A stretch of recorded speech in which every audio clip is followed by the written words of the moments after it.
Hello, we are here in St. John's, Newfoundland and Labrador, Canada, and I'm Darlene Spracklin-Reed, a lecturer at the Faculty of Engineering at Memorial University. And it's my pleasure to welcome our participants, speakers, and panelists to Day 2 of the 5th C-RISE Symposium on Pandemic Risk to Safety and Integrity of Process Operations. As Dr. Salim Ahmed mentioned in his introduction yesterday, we have participants from 150 cities around the globe. And while this pandemic has raised many challenges, and indeed we are here to discuss those challenges and lessons learned, one silver lining has been the advancements in how we've been able to connect remotely. From Zoom calls with friends and family to symposiums that bring together participants like you from Australia, North America, Europe, Asia, Africa, and South America, we can connect now like never before. And connection is essential for sharing and collaboration. As Dr. Ghosh of Shiv Nadar University said in her remarks yesterday, collaboration and sharing is the way forward. And indeed it is. It is how we will ensure that we learn the valuable lessons that this pandemic has to offer so that we are better able to respond in the future, which leads us to today's theme of emergency preparedness and resilience in operations moving forward. We start with a safety note. As we all spend more time online, with many of us working from home and in less than ideal situations, be sure to take some breaks and get up and move around during this symposium. And please note that this program is being streamed live through our C-RISE YouTube channel. So if you're having any technical difficulties with WebEx, then you can access it through that option. I'd like to introduce you at this point to Mr. John Duff, the technical lead for the symposium. John? Good morning, everybody. Welcome to Day 2. We are coming to you live from Signal Hill, as Darlene said. Any questions you have today, you can ask them at any point during any of our presentations. You'll see a Q&A section down to the bottom right-hand side of your screen. I'd also recommend that at any point you can switch your video to the grid view. You're probably seeing me or us on a large screen, possibly Darlene still, because I have it locked on her. So let me try this. This is what I can do. There I am. You can switch to a grid view. This is helpful, especially if we're in a panel at any point. You can kind of see everyone that's on the call here on our side. Otherwise, ask a question in the Q&A at any point, and we'll get it to our moderators. We'll be kind of wrapping up every presentation with a 5 to 10 minute Q&A session, as well as our panel discussion this afternoon. We'll have a bit of a panel or a Q&A discussion right afterwards. Back to you, Darlene. Thanks. Thank you, John. Today's symposium is going to adhere to the following format. This opening session will conclude at 11 a.m. And then from 11 a.m. to 1 p.m., we're going to have 4 talks by our invited guests. And then at 1 o'clock, we will welcome our expert panelists for discussion on today's theme. A question and answer session will follow that panel discussion. And today's symposium will end at 2:30. With this, I would like to invite Dr. Faisal Khan to welcome the participants on behalf of C-RISE. Dr. Khan is the founder and director of C-RISE, a professor in the Department of Process Engineering and Associate Dean of Graduate Studies in the Faculty of Engineering and Applied Science at Memorial University. Welcome, Dr. Khan. It gives me a great honor and pleasure to welcome you on the second day of the C-RISE Symposium.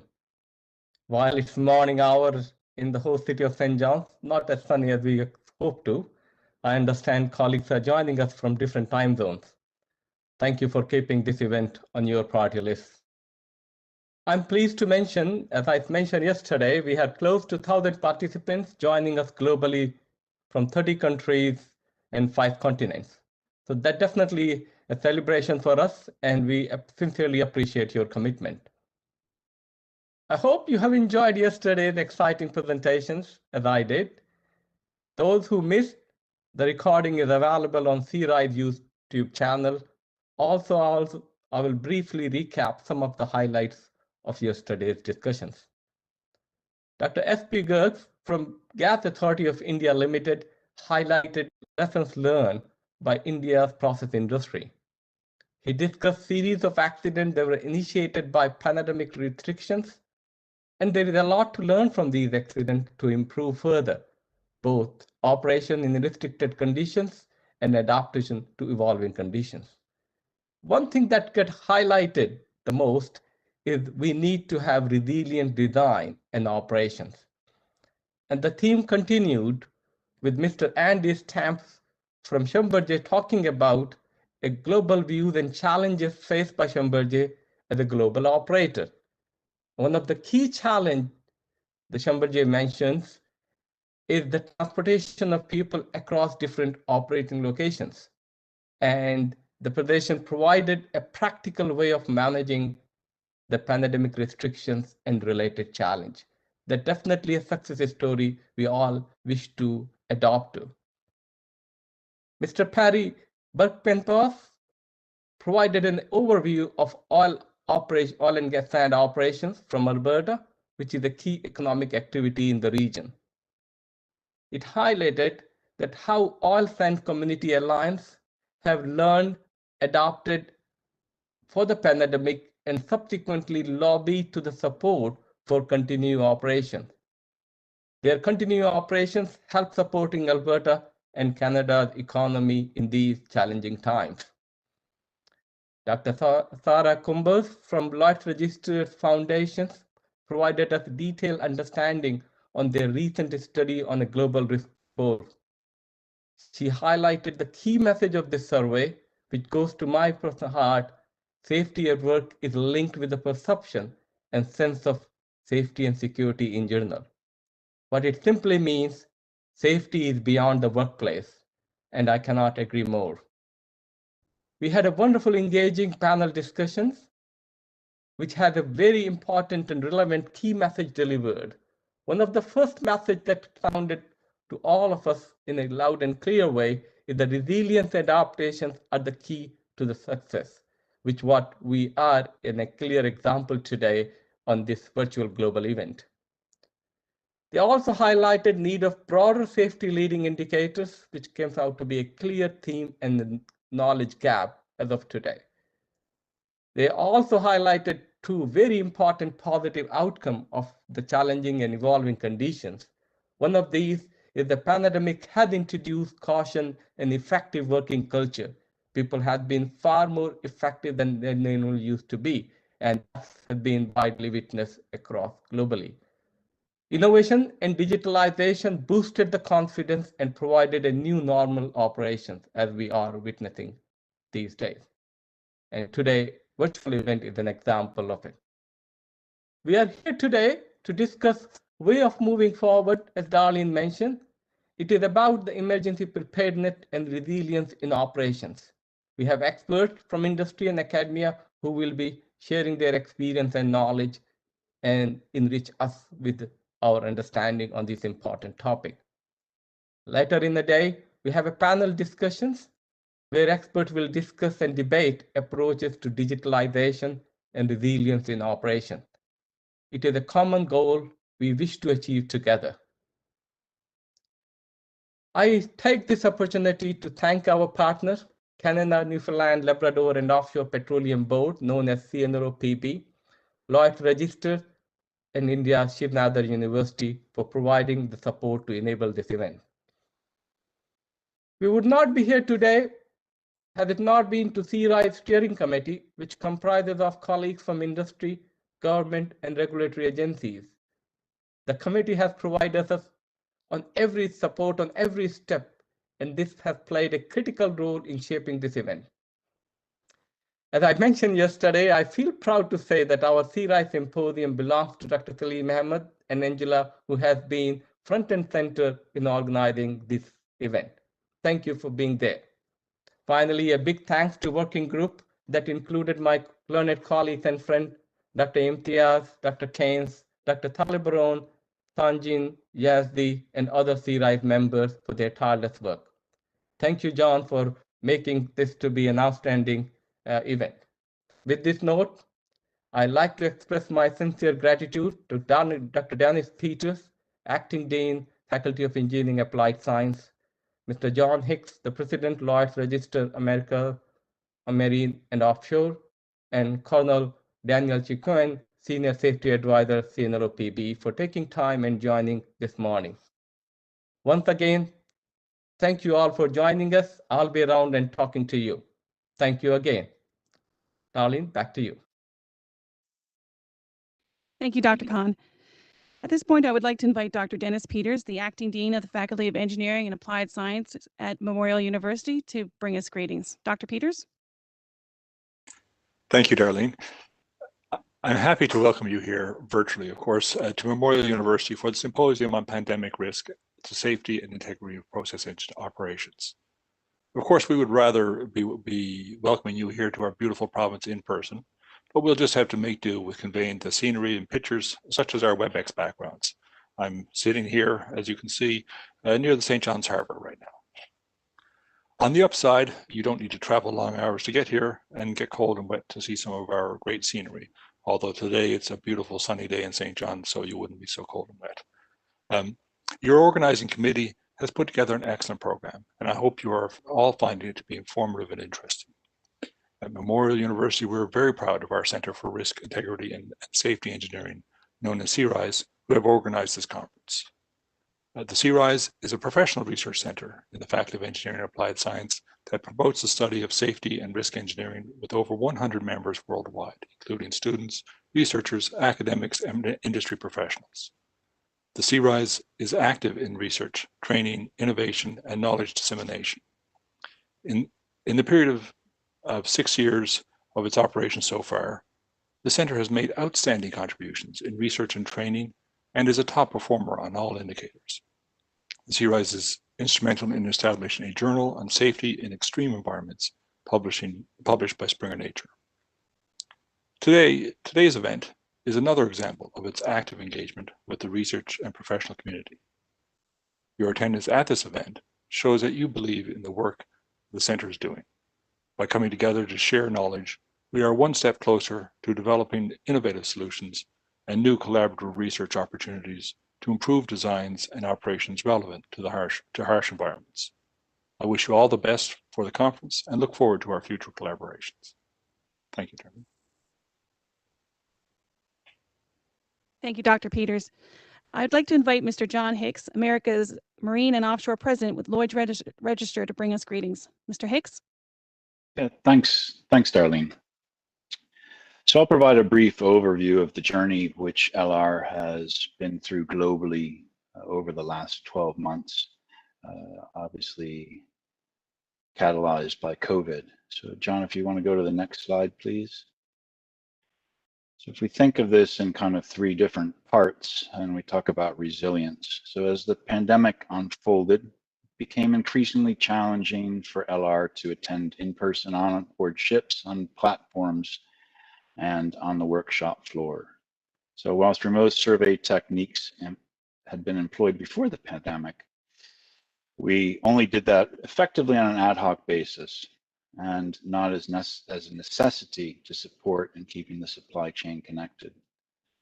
So what did we have to do? First, we had to develop a technology that was easy to facilitate the remote interaction needed to do remote surveys. So we adopted an easy to download and use video streaming service that allowed accessibility via connected devices, e-mobile phone, and any other type of mobile interface. It turns out that was the simple bit. So next came the process, the procedures, the training, the buy-in of our surveyors, many of whom only knew physical surveys in their past. And the new techniques didn't include all 5 senses. So just one of our surveyors described he didn't have the sense of smell when he went on the ship, and that was what he used to help him do his surveys. So we needed to overcome those challenges.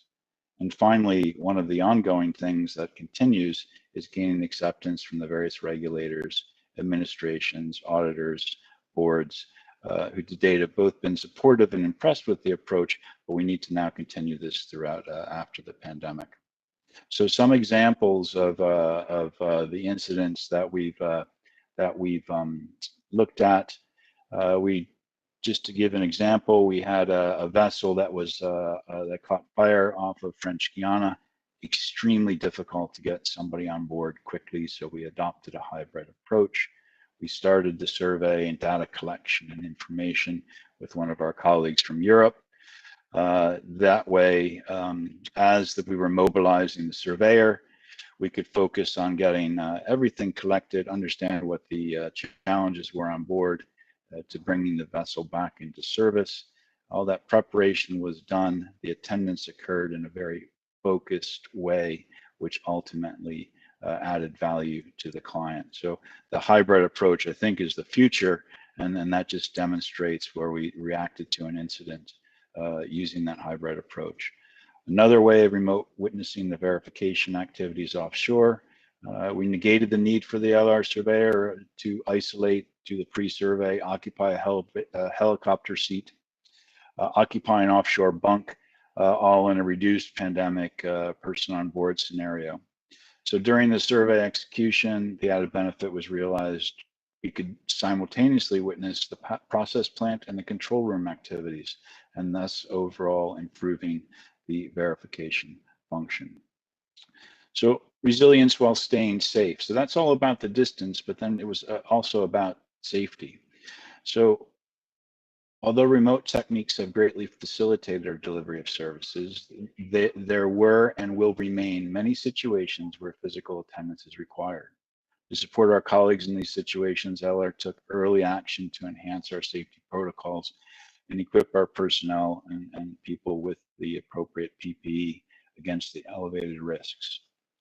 Whilst these actions mitigated those risks, it was the change in behaviors of our team where the risk prevention came to fore. So LR achieved that behavioral change via a strong, consistent, regular channel of communications across all levels of the organization, evangelizing that safety message, listening to colleagues' feedback, and adjusting our procedures and processes to suit.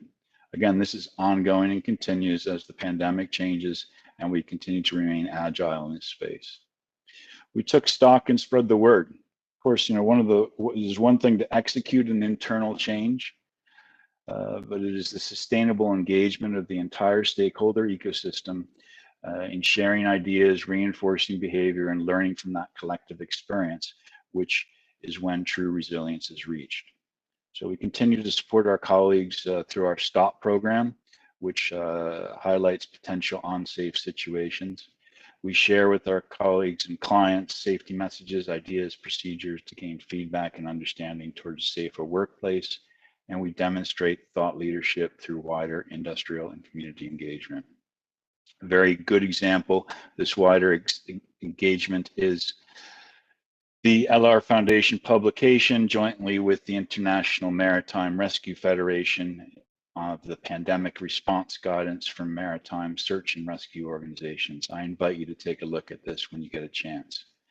Understand that day one of C-RISE was very, very beneficial, and I wish everybody a good day two, and LR is honored to be sponsor of this event. And we challenge you to be curious, seek new ideas and opportunities so that we can all work together for a safer world.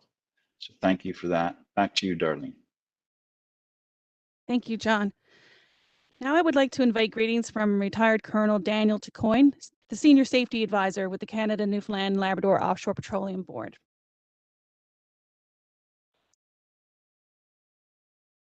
Good morning, good afternoon, and good evening to everyone. As Darlene said, my name is Dan Chicoine. I'm the Senior Safety Advisor at the Canada, Newfoundland, and Labrador Offshore Petroleum Board, the regulator for oil and gas activity in the Newfoundland offshore area.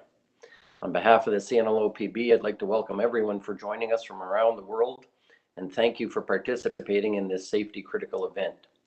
I would also like to thank the Center for Risk, Integrity, and Safety Engineering of Memorial University of Newfoundland and all the members of the steering committee for organizing this global event.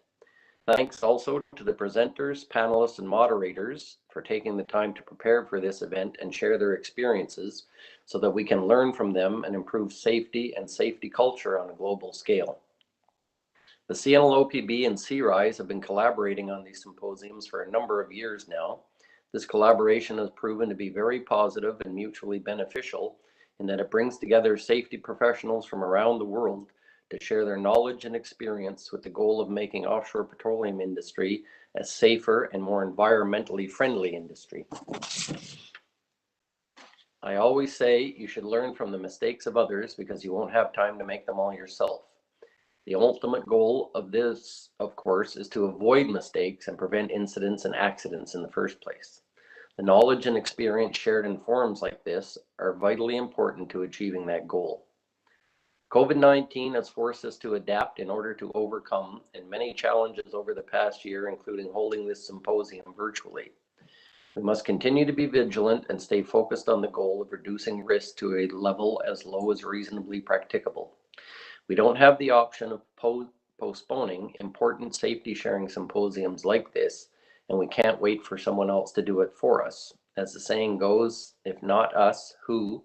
And if not now, when? Thank you once again for joining us. Hopefully you will learn some new things about risk, safety, and asset integrity, and will make some new connections with other symposium participants. I hope you enjoy the rest of the day, and I thank everyone who helped make this day possible. Thank you very much, and back to you, Darlene. Thank you, Dan. This concludes the opening session. We will begin our presentations at 11 a.m. We have 4 speakers, and each session is going to be followed by a Q&A as time allows. Please use the Q&A form that you're going to find in the lower right corner of your WebEx screen. It should be right there next to the participants button. So we'll be back with you at 11 a.m.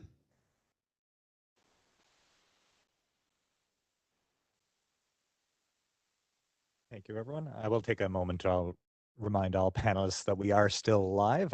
We can't take us out without shutting down all the live streams, but I will bring our next presenter up while we're here, but everyone can take a break. I can move all of our panelists down to the audience as well for the rest. Great. Thank you, John. Thank you, Dennis. Thanks, John. Thanks, Faisal. Thank you, Dennis. Yep. You're welcome. Thanks, Faisal.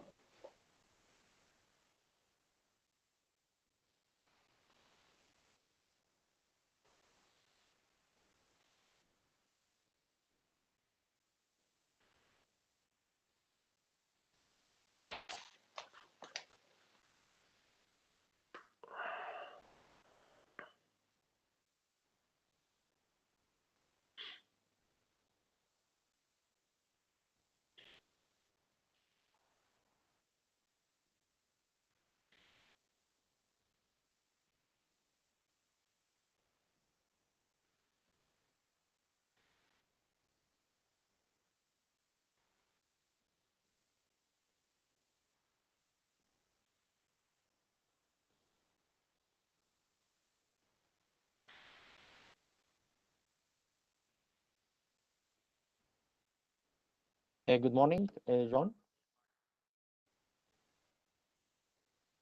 Good morning, sir. Do you think I can start sharing my screen for testing and make sure Sure. it is there? Pass it back to you here now. Okay. It's a nice background, by the way. Is it live? That is live. That's our harbor. Wow, amazing. I've been there, but it's a long memory. It's very nice. This is where, for anyone that is looking, this is where we wish everybody was today. Yeah. Sure. I've been there before, but it seems my memory cannot remember this nice view. You should have the presenter ability to do that now. That's correct. So I will. First I need to put it in a slide mode. I mean, slideshow, and oh, I need it.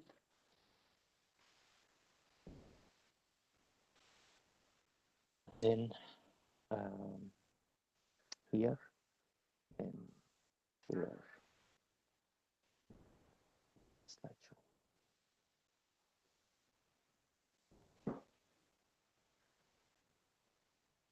Are you able to see my screen? It's coming through. Yes, perfect.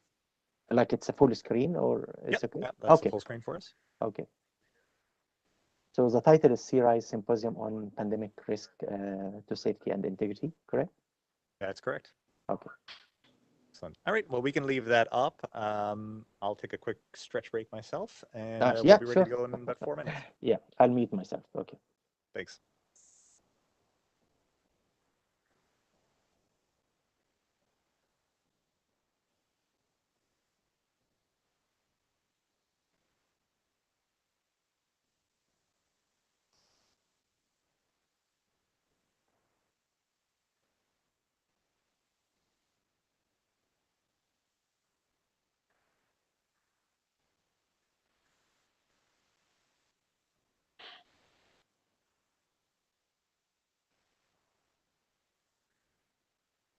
Sorry, excuse me. Yes, I was wondering, could you tell me the quickest way to get to Donegal? Are you walking or driving? Driving. Well, the quickest way then. Learning English Lesson 2. Use these words. Defeat detail. Yes. How are you? Today in Dublin. Listen, I was in town earlier. I was in.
Hello, we are back, and I'm pleased to introduce our first speaker, Dr.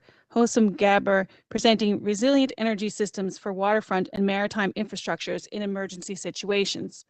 Dr. Gabber is a full professor in the Faculty of Energy Systems and Nuclear Science at Ontario Tech University, where he has established the Energy Safety and Control Lab, Smart Energy Systems Lab, and Advanced Plasma Engineering Lab.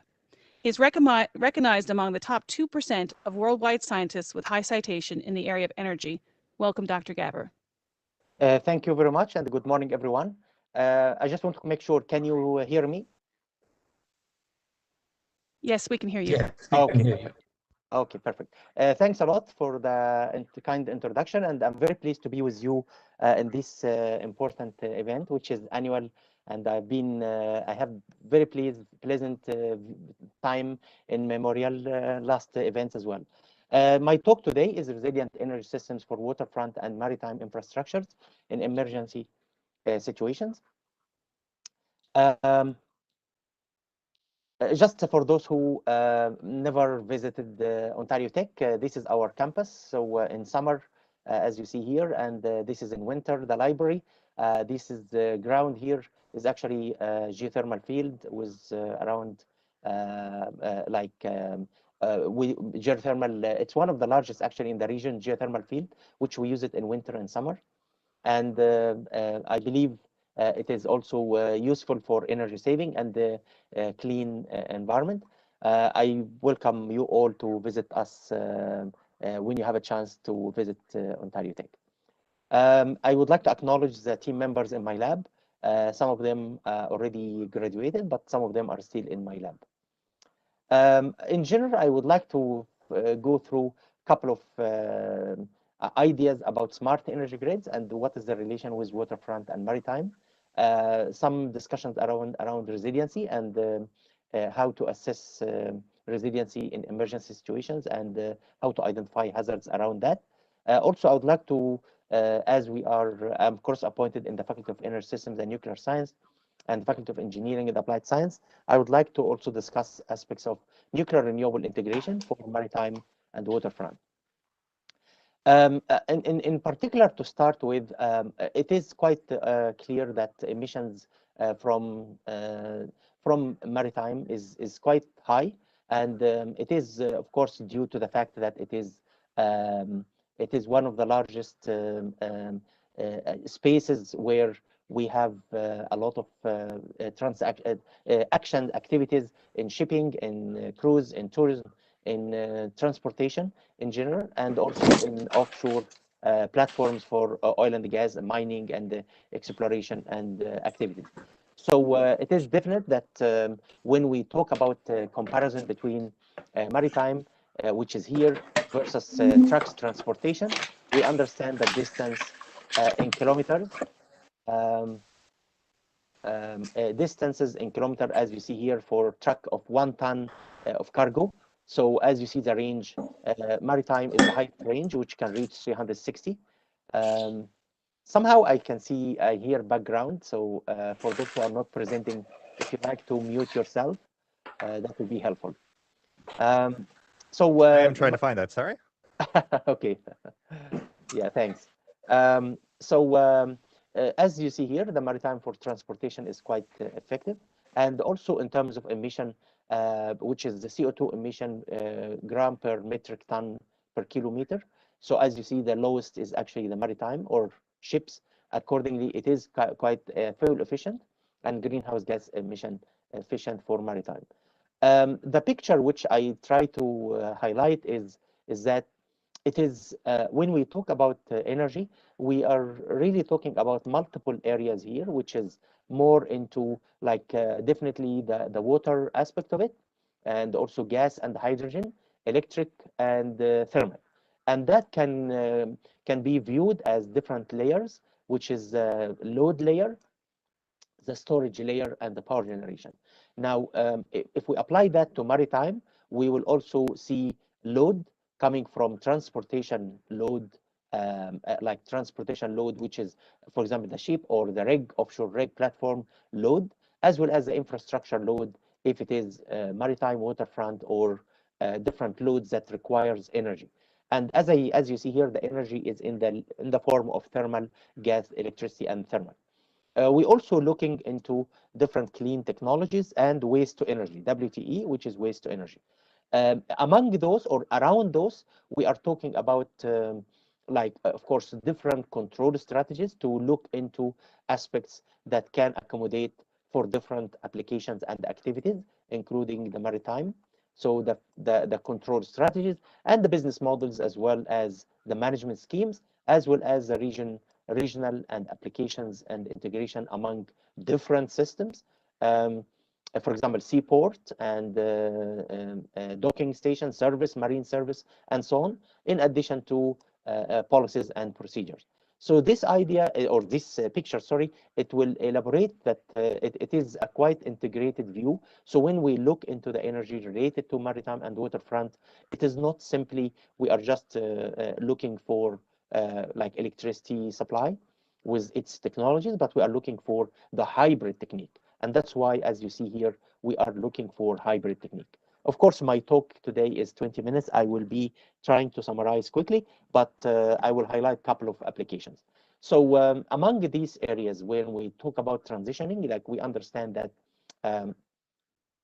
moving forward, there are a lot of changes need to be done in view of course, emergencies, and in view of the current pandemic situation, and also in view of global requirements, weather changes. The transition requires planning and analysis, and that is the picture discusses that, including, of course, the first step is analysis of the energy grid itself, low carbon energy transition scenarios, what would be the best scenarios to do that, and the simulation part to evaluate different scenarios. And we look into different energy efficiencies and conservation, and from the supply side, as well as from the demand side, which is the task 5 is the demand side. In addition, we do the optimization aspects of those scenarios, and the data analytics comes later along with the energy planning and technology deployment. And those can be viewed in different tracks. Of course, the electricity part, the gas hydrogen part, the thermal part, and those are with interconnection between them, as well as the transportation part, energy for transportation, which is very crucial for covering the gaps as we highlighted in greenhouse gas emission reduction, as well as promoting the marine transportation. In addition, of course, to energy water nexus, which is the integration between energy and water. So, sorry. So among those activities, we have been looking and evaluating number of technologies. One of them, which was successful, we designed and developed a fast charging station for marine applications. And that in particular was helpful because it allowed us to implement, especially if you have a certain situation, such as high demand, peaks, or even boat-to-boat charging or mobile charging for boats where the situation happened like in battery or lack of fuel. So the fast charging here can be efficient because it will allow to integrate the marine transportation with the offshore, with the waterfront application. The other one, which we implemented, mobile waste to energy application using plasma technology. And this is again one of the technologies we are adapting and using for both normal and emergency situation. In particular, waste itself, as we know, there are a huge amount of waste in the ocean, and that represents a threat and also some I would say concerns for the maritime and the ocean and the environment. And the transitioning or conversion of that waste into energy is crucial.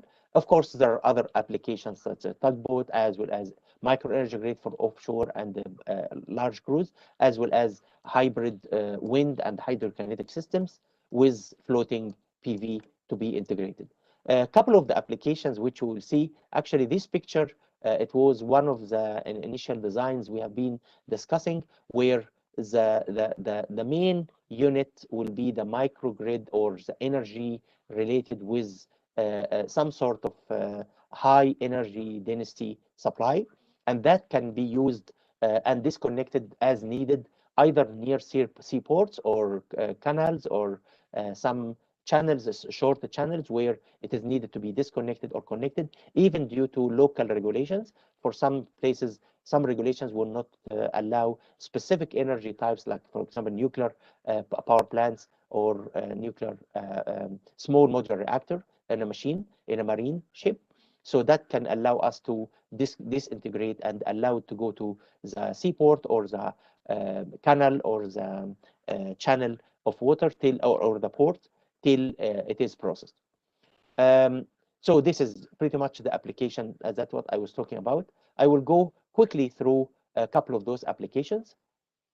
So as you see, we have been doing some analysis here with simulation. So we actually have been working with advanced hybrid wind with hydrokinetic. So both of them, the wind and the hydrokinetic part, it's a sort of a new technology we are trying to adapt for marine ships, which will allow dealing with emergency situation where if there is a storm or the ship is somewhere in an off site that requires emergency or sustained energy on board. So that is actually one of the resilient energy systems that can be used for that. I will go through a couple of elements around that as well as we move quickly through the slides. Now, what I mentioned originally about the integration between thermal and the gas as well as the electricity is very crucial. And that is quite obvious because in emergency, electricity might not be adequate, the gas might not be adequate, and the thermal might not be adequate. So the hybrid part is important. So that's where I integrated this type of, like the first micro energy grid is integrated with the other micro energy grid. And that is where we have the thermal generation, thermal storage, and thermal load along with the gas and hydrogen generation and fuel generation, storage and load, as well as electricity generation, storage and load, with the interconnection between them. And that, of course, when we are talking about local ship or marine, that will be implemented locally. And when we go to the seaport or boat to boat or ship to ship, we are able to transport and exchange energy in emergency situations. The exchange here, it depends on the technology. In the past, we didn't have a lot of technologies available, and gradually every year, every stage of technology development, we actually have a new energy systems. For instance, fuel cell. If we look at it, it is actually gas power. So we use power to get the hydrogen, and from the hydrogen, we use the electrolyzer to get power. So it's a sort of gas power. And the same as for gas generator, CHP, which is combined heat and power, where we have the input is the gas and the output is thermal and electricity. So we have a lot of conversion, and this picture, it shows a different conversion strategies between like different models, as you see here, including the thermal storage, energy storage, hydrogen storage, and so on. So that conversion allowed us to be dynamic and adaptive to any energy technology to allow us to deal with different emergency situations. Now, this is like a sort of a model library. It's like a box, and that box can be adaptive and can be dynamically tuned based on the requirements and based on the availability of resources. So, for example, in certain places where the natural gas can be used, like the natural gas here can be used for compressed natural gas vehicle, but also we can have electric vehicle that can be used. Sorry, I will change this here. Electric vehicle can be used, or hydrogen can be used for electric vehicle in this area here.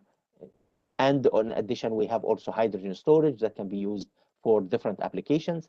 CHP and combined heat and power can be used along with the lines between the possible AC line and the DC line and the integration between them. So this looks like a model library that we adapt based on the resources and based on the optimization of the energy requirements with different normal and abnormal and emergency situations.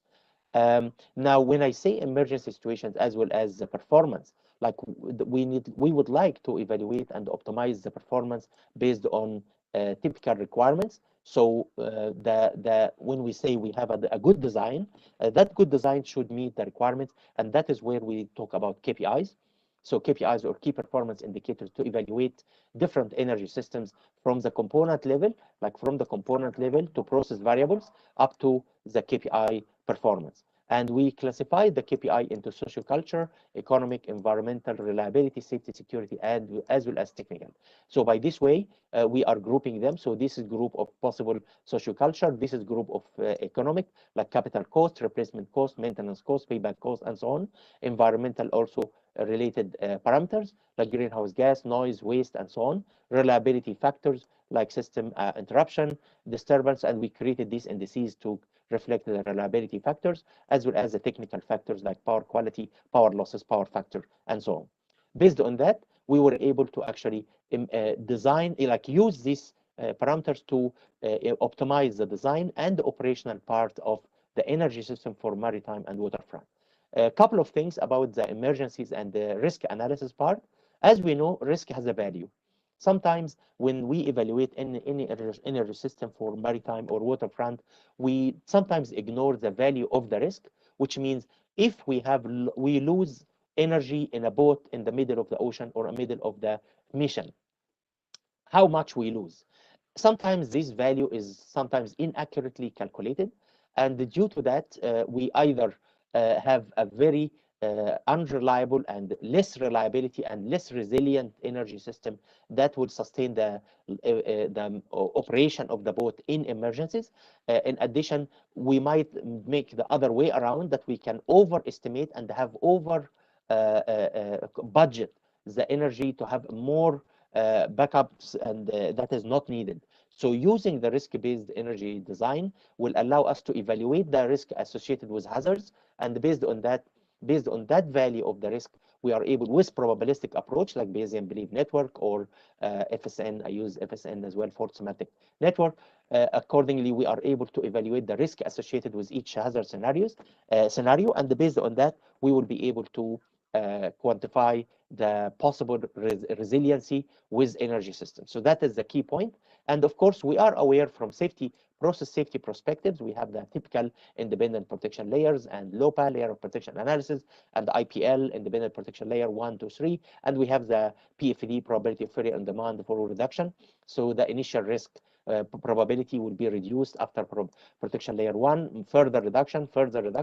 However, what is the resiliency part here? So our approach to actually utilize similar concept to evaluate the resiliency factor. So instead of having IPL of protection, we also have independent resiliency levels, and that allowed us to integrate the resiliency levels with the protection to evaluate the resiliency value and use that as an index for efficient and optimized energy design that suits emergency situations.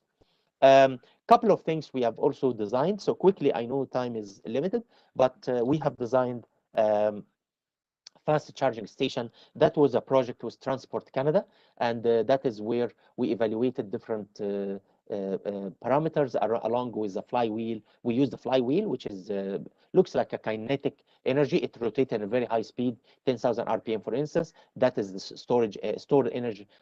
Energy as is a kinetic energy, and we can use it as charge discharge. It has a very special ability to have a very high speed discharge, which means we can charge in few seconds up to few minutes. That is different than the battery, which sometimes it takes 4 hours for charging. So we designed that system for maritime, and that was a project funded by Transport Canada.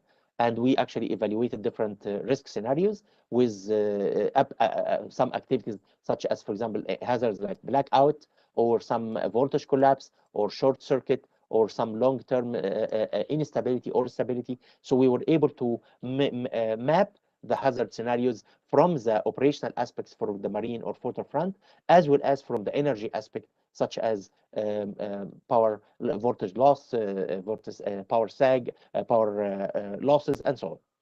So we were able to design that system in this dynamic way. I would like to take you, due to the time, I would like to take you quickly to the marine waste part. Marine waste itself is also another hazardous, another need to reduce hazards for the environment. We understand that many, like if we say 2 billion tons per year, solid waste globally, that can be reduced to plastic waste around 380 million. And based on that, we are talking about 8 million ton per year end up in the world ocean. This is quite high, and we have some companies, around 4 companies, as far as we are able to collect the data, they are trying to treat 2,000 ton of plastic waste collected by ocean since 2017. Now we can see there are high need for treating the waste. So what we have been doing, or what we try to do, is actually design a waste to energy facility, and that allowed us something like this unit. We use radio frequency RF and DC plasma, and we made a special design, and that is actually patented, and we have designed in our lab to convert the waste into energy and integrate that to the energy hub on board in a marine ship, as well as on waterfront area for collecting the waste and converting it into energy. Of course, the detailed design of this system, I'll be very happy to communicate with you in further detail to discuss about the detailed design. But in these 20 minutes or so, it might be difficult to cover all of that. So in particular, we try to build it and make it as a containerized. So this looks like a container, and that will be a container. It can vary, the size can vary based on the volume of the waste generated on board. Usually the waste is generated in a cruise where there are habitants, like occupants, but for transportation ships or the ships that have just transportation and maybe tankers might have less waste. So the consideration of waste generated per person per marine ship, we estimated that, and based on that, we do the engineering design of that unit that will be integrated as within the system of the marine as clean energy, and that will be also used for 2 possible reasons. One, of course, having energy generated on board that is used for emergency situation, as well as cleaning or clean environment where we don't dump the waste into the ocean. So that is where we have been doing. The last piece I want to discuss, which is a nuclear renewable. And the main point of nuclear renewable, that we understand that a couple of things I would like to highlight. First, the nuclear power plant usually is in the offshore, sometimes in the lake, sometimes in the ocean, like Fukushima, because of the nature of nuclear power plant requires cooling. So most of the nuclear power plant are in the ocean or in the lake. That is part of the design of any nuclear power plant.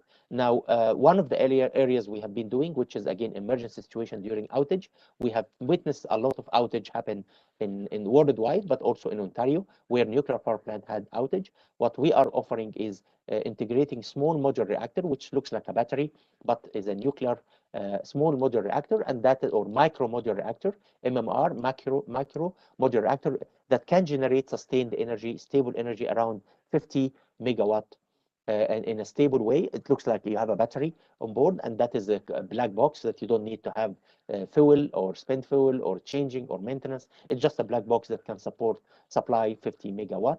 SMR, it could be reached the order of 250 megawatts. So we use that for outage, and we made a design for nuclear power plant that can, we classified the power requirements in different classes based on urgency. So class 1, for example, it should be running all the time.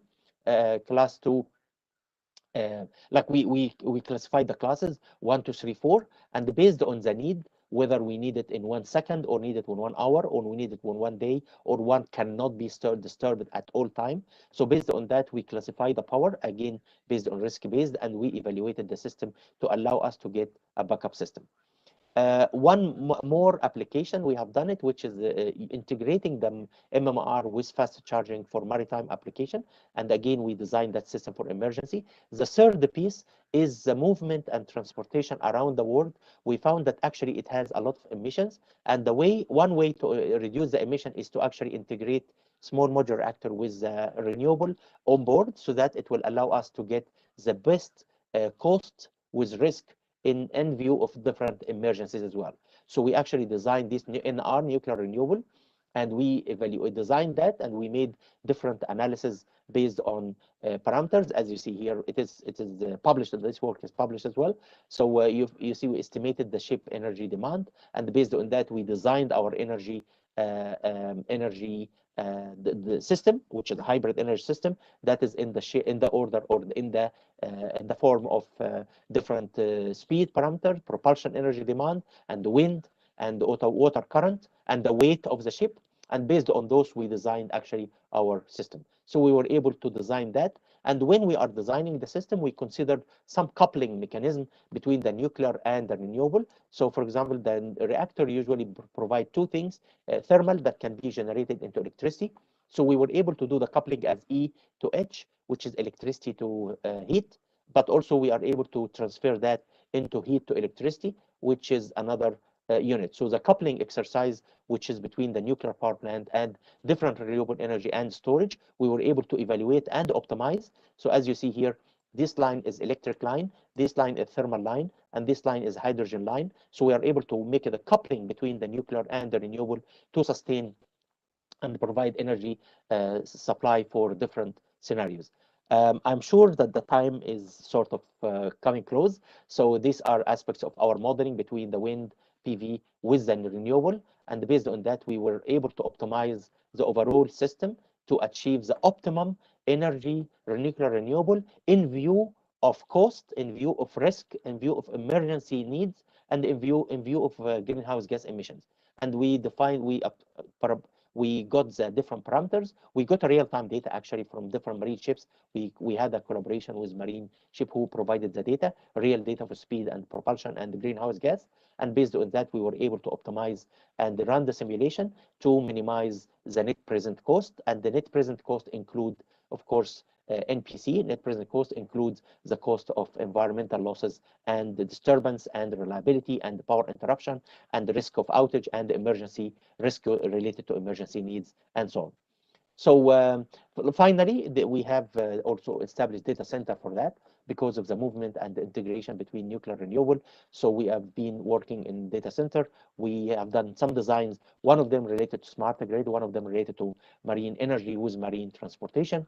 So the starting point, of course, from the marine, and we extend that the data center is not only looking for energy as a demand, as energy only demand, but also looking into reliability aspects. So efficiency, reliability. So when we are looking to a certain switch or a certain battery or a certain PV or a certain energy system, we look into efficiency parameters, conservation parameters, safety and reliability parameter.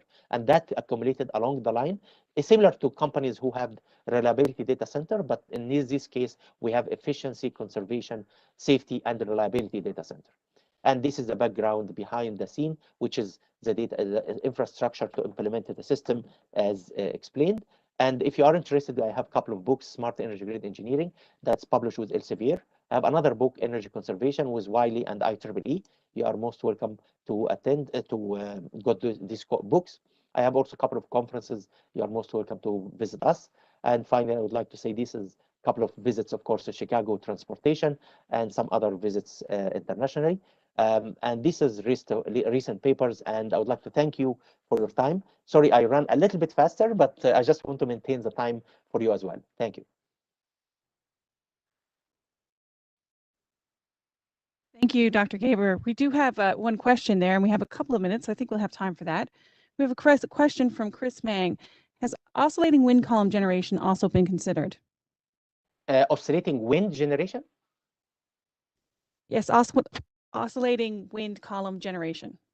Our design, there are different wind technologies available in the market, and what I have done is with my team, we focus on a very slow, I would say slow or low wind generation capacities, and our system is really designed based on hybrid hydrokinetic and wind, which means we can use the same system that can generate energy on the wind, and when we have a need to generate energy from the wave of the water current, we actually the same system it's hybrid system that we use it in the water. So we consider that hybrid system. Now, in terms of variable wind, of course, variable wind is one of the elements that can be considered in the modeling and simulation and can be linked to energy storage to provide the sustained energy system.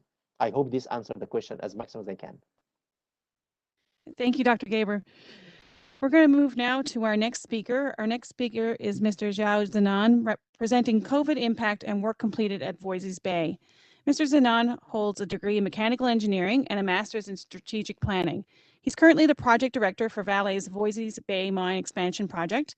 And prior to moving to Newfoundland and Labrador, he worked on projects on every continent, but luckily has found himself here in the most beautiful part of the world. Over to you, Mr. Zenan. Thank you very much.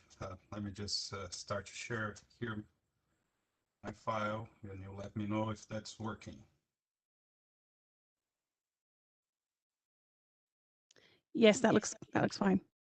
Okay. Just put it in. Okay, thank you. Perfect. We do have your slideshow view, actually, Mo. There we go. Perfect. Is that working? No, that's working. Yeah, this is great. Okay, so good morning, good afternoon, good evening, everyone. Thank you for joining and to give a time to speak a little bit about the work we have done at Voisey's Bay. I will start talking first about just presenting Voisey's Bay and the work that we do here in Newfoundland and Labrador as a mine, and then we're going to talk about what we have done with during COVID. As a public traded company, we have our disclaimer here, and just want to share that most of the photographs were taken prior to the COVID impacts. So our mantra is that without safety, there is no production, and Vale continues to set high standards. Some of those standards have been recognized formally, like the J.T. Ryan Award that we have won. That's the annual CIM Canadian Institute of Mining Award for the best safety results in the select mine category for 6 consecutive years. Together with that, just a second here. Together with that, we have exceeded 13 million hours of combined work LTI free over the past years between project and operations. Just a second. Okay. So our operations in Newfoundland and Labrador, they are made of high-grade open pit mine, and we are now doing a project to move underground. We also have a hydrometallurgical plant, Long Harbor, and we produce nickel, copper, and cobalt here. Voisey's Bay is operation since 2005, Long Harbor since 2014. All our nickel from Voisey's Bay moved to Long Harbor through a shipments. We'll talk a little bit more about that. And we also have copper concentrate that we produce and go directly to markets. Our team in Voisey's Bay, we have between project and operations, approximately 2,000 people involved currently at our site, most of them working in a 2-week on, 2-week off rotation. We're very proud that over 40% of our operations team is of Aboriginal employees. In the future, when the underground project is completed, we're going to have approximately 950 people involved with the operations. We are currently underway, and our recruitment is underway. A heavy recruitment process is underway, and we're going to hire approximately 300 people early this year to take over the start of the underground operations as we move with the project. As you saw before, we value gender equity and diversity. That's from the day one of our work here in Newfoundland and Labrador. We have an impact and benefit agreement established with the Nunavut government and EU nation, and this dictates and really it's our guiding principle to all the hiring that we have to do it for Voisey's Bay, and all the business we have to do it within Voisey's Bay. We also have a long history of initiatives that we have done to support our communities, and we have training programs in place to continue to support the communities in the future. The Voisey's Bay mine expansion project is developing 2 different ore bodies, the Reed Brook and Eastern Deeps, and these will extend the operations into at least 2035. And I'm saying at least because once you start moving underground, the chance of you finding more ore deposits is significantly higher. So we never know what the future expects for us, but we truly believe that Voisey's Bay is a world-class asset. The open pit that you see on the picture is close to its end. We have approximately another 2 years of operations, and we will reach the end of the ore body. We'll talk a little bit more about the project later on.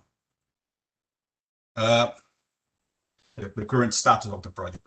So in Voisey's Bay, to give you a sense of scale, we have the 2 underground mines will contribute to 7,200 tons of ore per day, which represent approximately 44,000 tons of nickel contained in concentrate at full production. That's annual production rate. On site during the peak of the project that we will reach later this year, we will have 1,300 people in our north and south camps that you see here on the picture. We have more dormitories that are currently being installed at site. And as you're going to see later, we have our challenge due to our location to keep everybody safe there. So what are our challenges?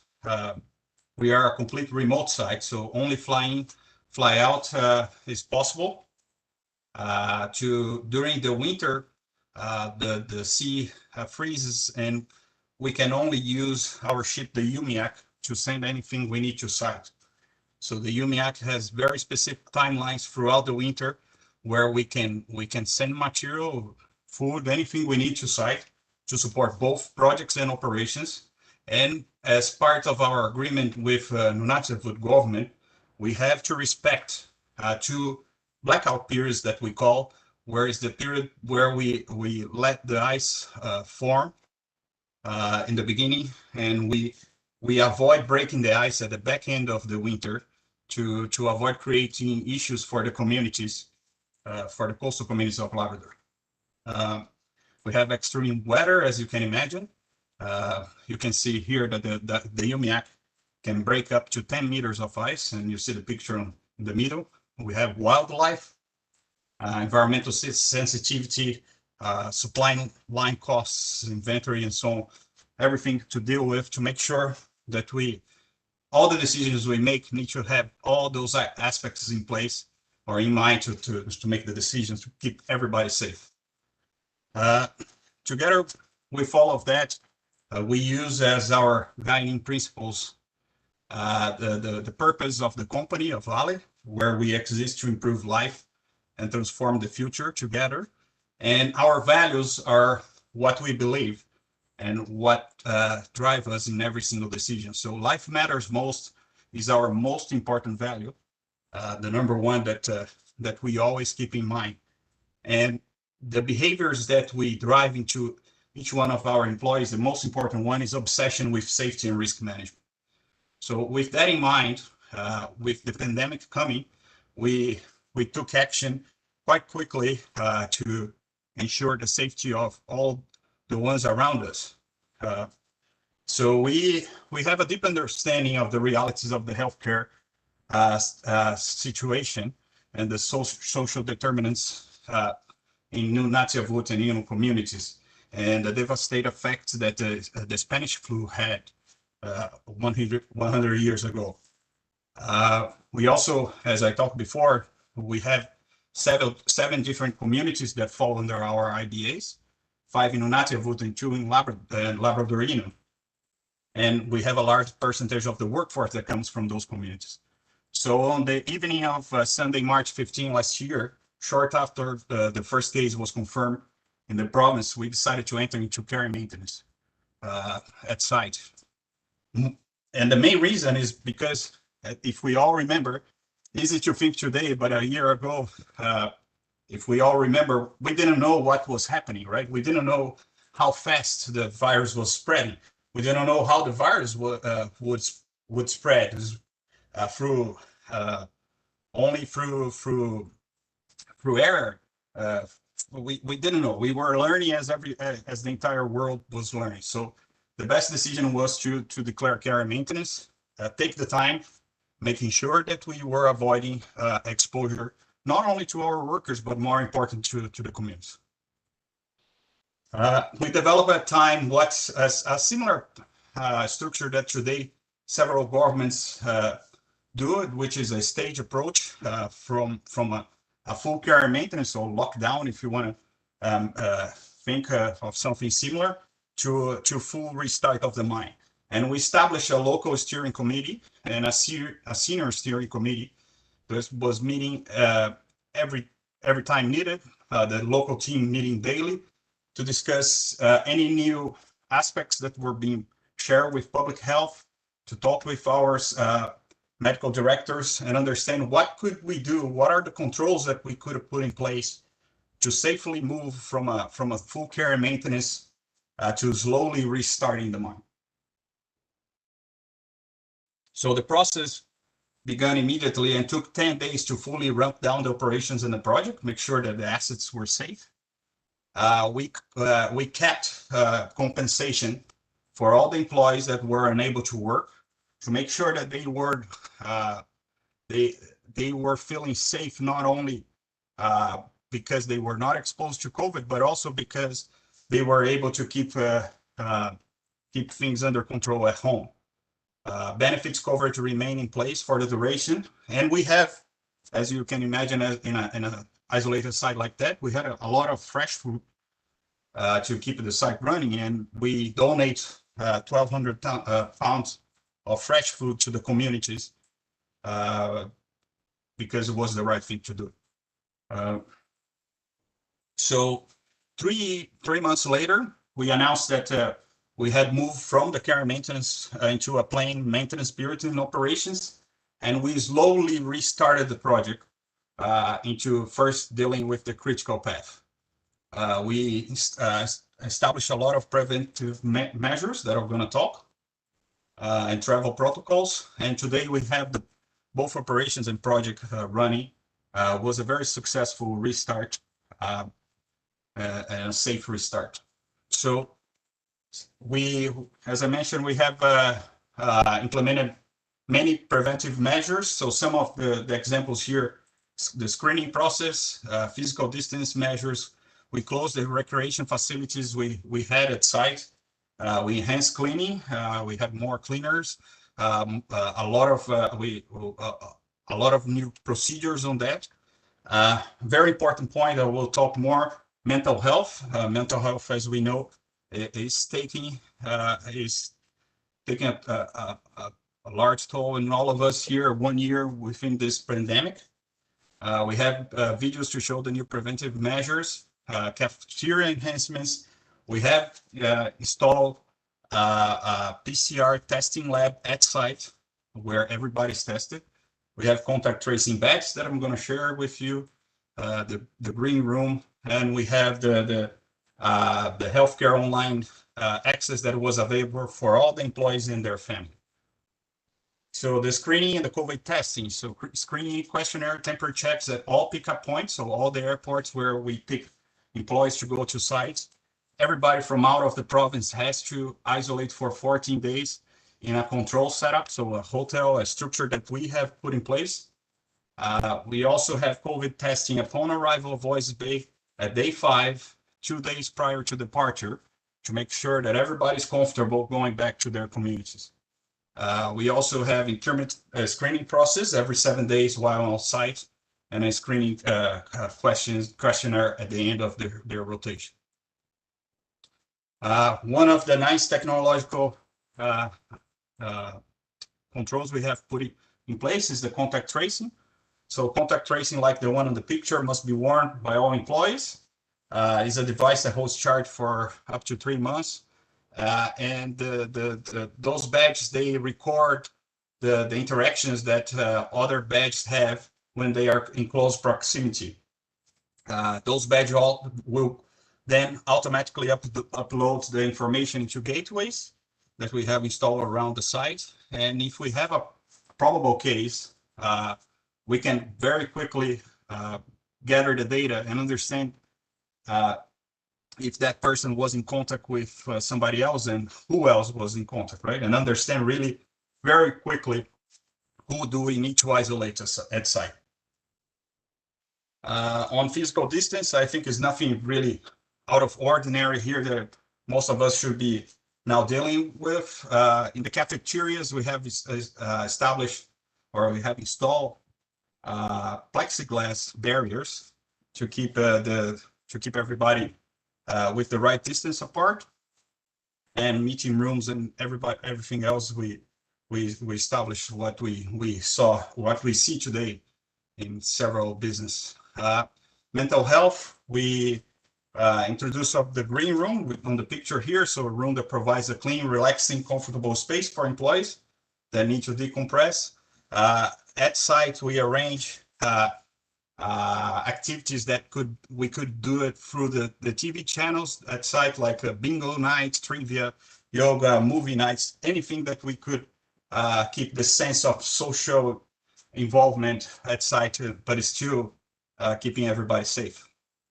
So as more becomes known about this virus and restrictions are lifted, we continue to work closely with our medical advisors on how to look after all employees at site, both their physical health and mental health wellness.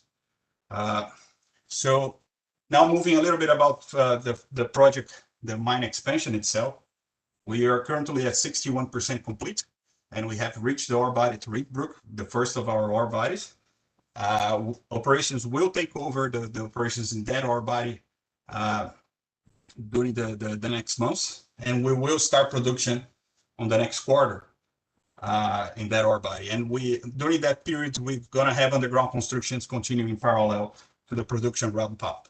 Eastern Deeps, which is our second ore body, will only start production on the second half of next year. Just to give you a sense of the site, this is the open pit that roughly 150 meters deep. We have the two ore bodies, Reed Brook and Eastern Deeps, 3 kilometers apart. Reed Brook starts at 200 meters deep and goes to our currently mined plan to 900 meters deep, while Eastern Deeps start at 550 and goes to 900 meters deep. That's what's in our current plan.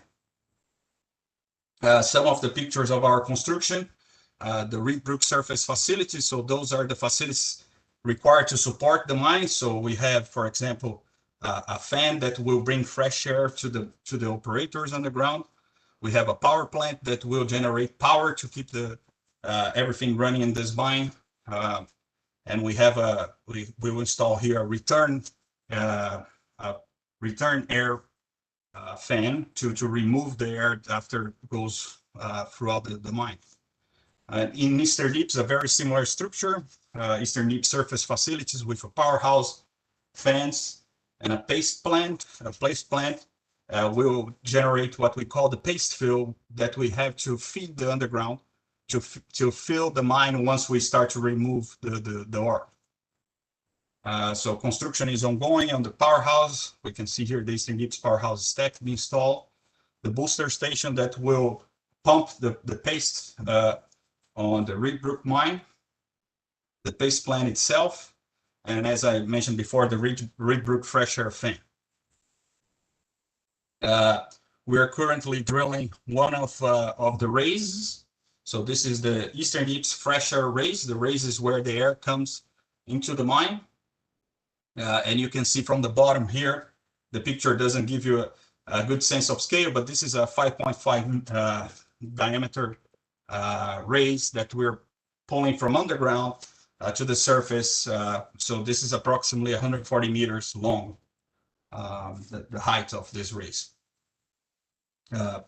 Another picture here of our Reed Brook underground mine development with two machines working side by side. So with all of that and keeping in mind the time and giving time for Q&As, we will continue to use our values to guide us through the coronavirus pandemic. And to date, there has been no positive cases of COVID in Voisey's Bay, and none in the communities that are around us. So we are very proud of the work that we have done. We are very proud of the controls we have established, of the support that we have from our communities, from our stakeholders. And we will make sure that we keep in exactly the same mindset for everything else that we have to deal with on the rest of this pandemic. Thank you. Thank you, Mr. Zenon. We have some time now for questions, if there are any in our chat box. Looking to our technical advisor here. Okay, could you please elaborate on the ice-related challenges and winter shipping? Yeah, so we have one of the key items that were negotiated with the Nunavut government in the nation was how can we maintain control over what we can ship to site during the winter. And the main reason is because the communities on the coast of Labrador are all isolated. There's no road connecting them, and the communities use the winter season as their roads as the sea freezes. So maintaining a very controlled environment while shipping anything to site, while using the UMIAC to ship anything to site is very important, because we are actually breaking in the middle of the road. Let's say we break the connection between the communities. So we have a very structured process where every time the UMIAC goes to site in determined dates, right after the UMIAC cross and break the ice, we install pontoons that that create a connection again throughout that broken ice, so communities can still maintain that come back and forth, and families continue to be connected. That's why it's very important. That's the key for us. Thank you. I think we have a couple more questions here. Can you speak about your interactions with public health in terms of setting up a site-specific PCR test and other health measures? Yeah, we have been open. We kept open, transparent dialogue from day one with public health, not only with public health, but with Indonesian and United with government. We informed them about our plans to install a lab at site. We are using one of the company that's running the lab for us is Avalon Labs from Newfoundland and Labrador, and they are a registered company that the provincial government is well aware. So we use the right contractor, let's say, to make that connection with the provincial government, make sure that the lab was tested, commissioned correctly, and aligned to the rest of what the province is doing. Do we have any more questions coming in? Yep, we have some more coming in. Just bear with us for a moment. Sure. Okay, as part of the continuous improvement cycle, how often are your teams meeting to assess the changes in COVID dynamics, and how is that communicated to the crews? During that period, the beginning of the care maintenance, during the whole care maintenance, we're meeting daily. In the past month and a half, we're also meeting daily due to the outbreak we had in the province here. Every day, 3 p.m. we talk, we understand, we talk every day with our medical advisor, and we communicate with the crews at least once a week. But anytime we make a decision that change any of our process, any of our controls at site, we generate a site-wide communication. So it could happen more than once a day if needed. Thank you. The questions are just flying in here. All right, last year, a local coal mine had a lot of COVID cases, same as community, but it was impossible to stop the underground operation. So they proceeded until herd immunity was achieved. Are there any worst case scenario plans in cases like that? We put all the controls we've put in place to ensure that we are not in that scenario, right? So we are taking a very conservative approach where we will take any necessary steps, including going back to a care maintenance if necessary, if we see that by any means things are getting worse, not only around us, but around the communities. So that's why we're closely monitoring daily to ensure that things are under control. Thank you. Another question: did the remote location help in any way during the pandemic? In a sense, yes. If you believe that the controls are well established, but I also like to think that the site, because it's remote, is like a very large cruise ship. Right, where if you have a case and it's an uncontrolled case, things can spread very quickly, right? So if you don't establish the very good structure around it, it can pop. The bubble can pop very easily. What initiative are you taking to restore and minimize the impact of your activities on the community? So yeah, we meet constantly with the leaders of both Indonesian and native government. We did have mental health initiatives throughout last year that we support them, and we are only taking the steps to restart the site as we restarted last year with the alignment from them. So nothing is done in isolation here. We always contacting the community, and I think the key initiatives here is the controls, is the testing, is the ensuring that they are aware of all the steps that we're taking. I have a comment here from James Groves. Thank you for going the extra mile to protect your employees. Thank you. And a comment from Colleen McConnell, very impressed with the measures you have put in place in the thoughtful engagement with the community. Thank you for sharing. Another question's just coming in. Yep, we have some more time. How long do the rotational workers stay on location?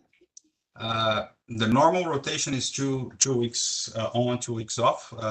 During this challenging times, like the week where the outbreak started here in the province, we had to keep people for longer.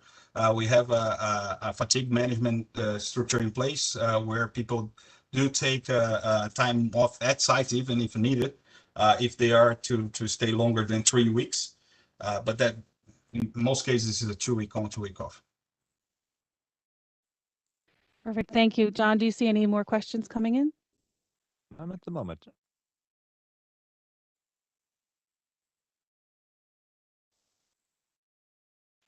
And there's one here. Any activities that you had planned but could not because community refused permission?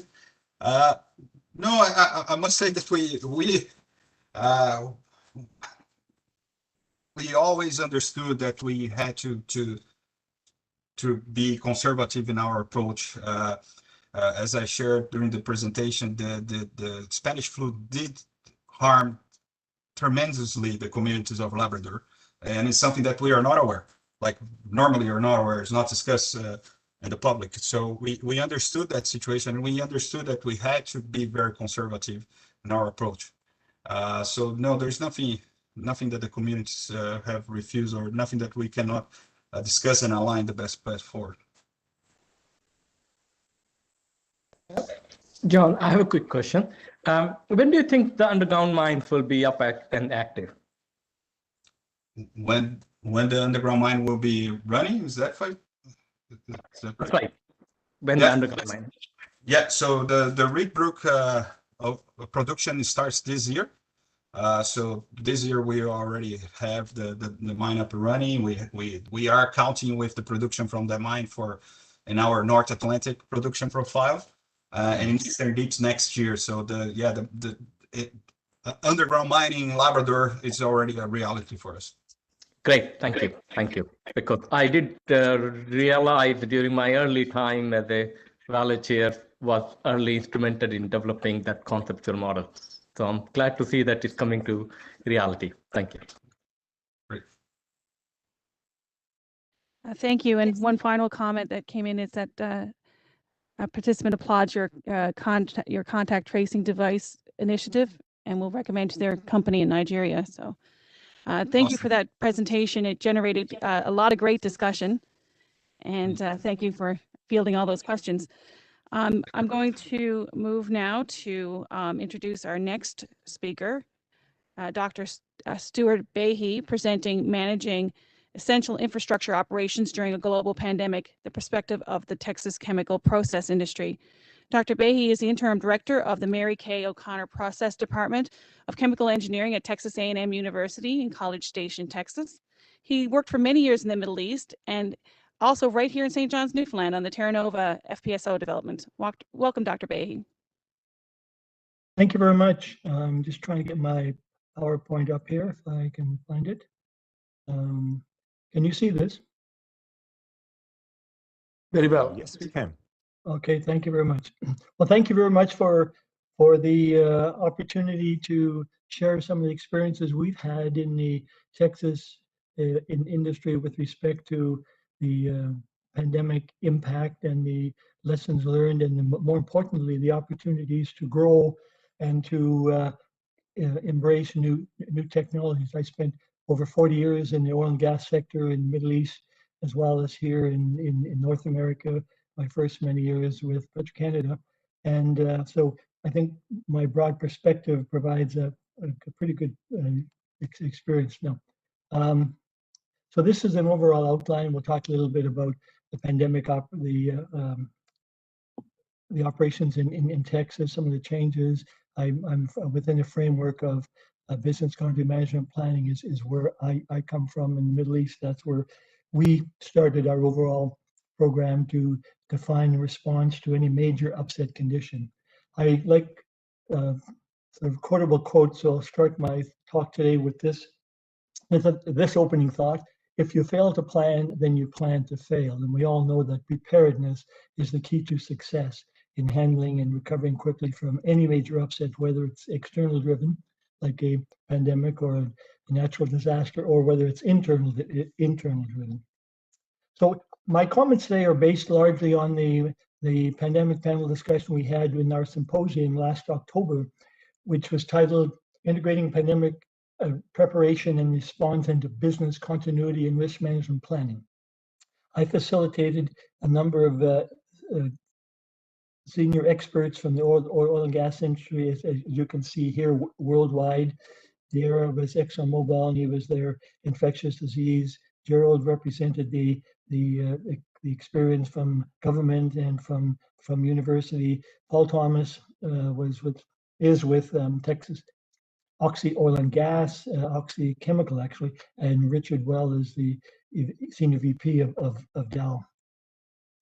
The areas that we discussed, and these areas I think feed into a lot of the discussion we had yesterday as well. The providing a framework within which to operate and to define the issues at hand, that being the business continuity management planning process. The key that we focused on in our discussion was early identification of the threat through the various vehicles we have available to us. Working with other companies with respect to joint preparedness in the Ship Channel area of Texas. There's a number of facilities operating within close proximity, within 25 miles or so. So that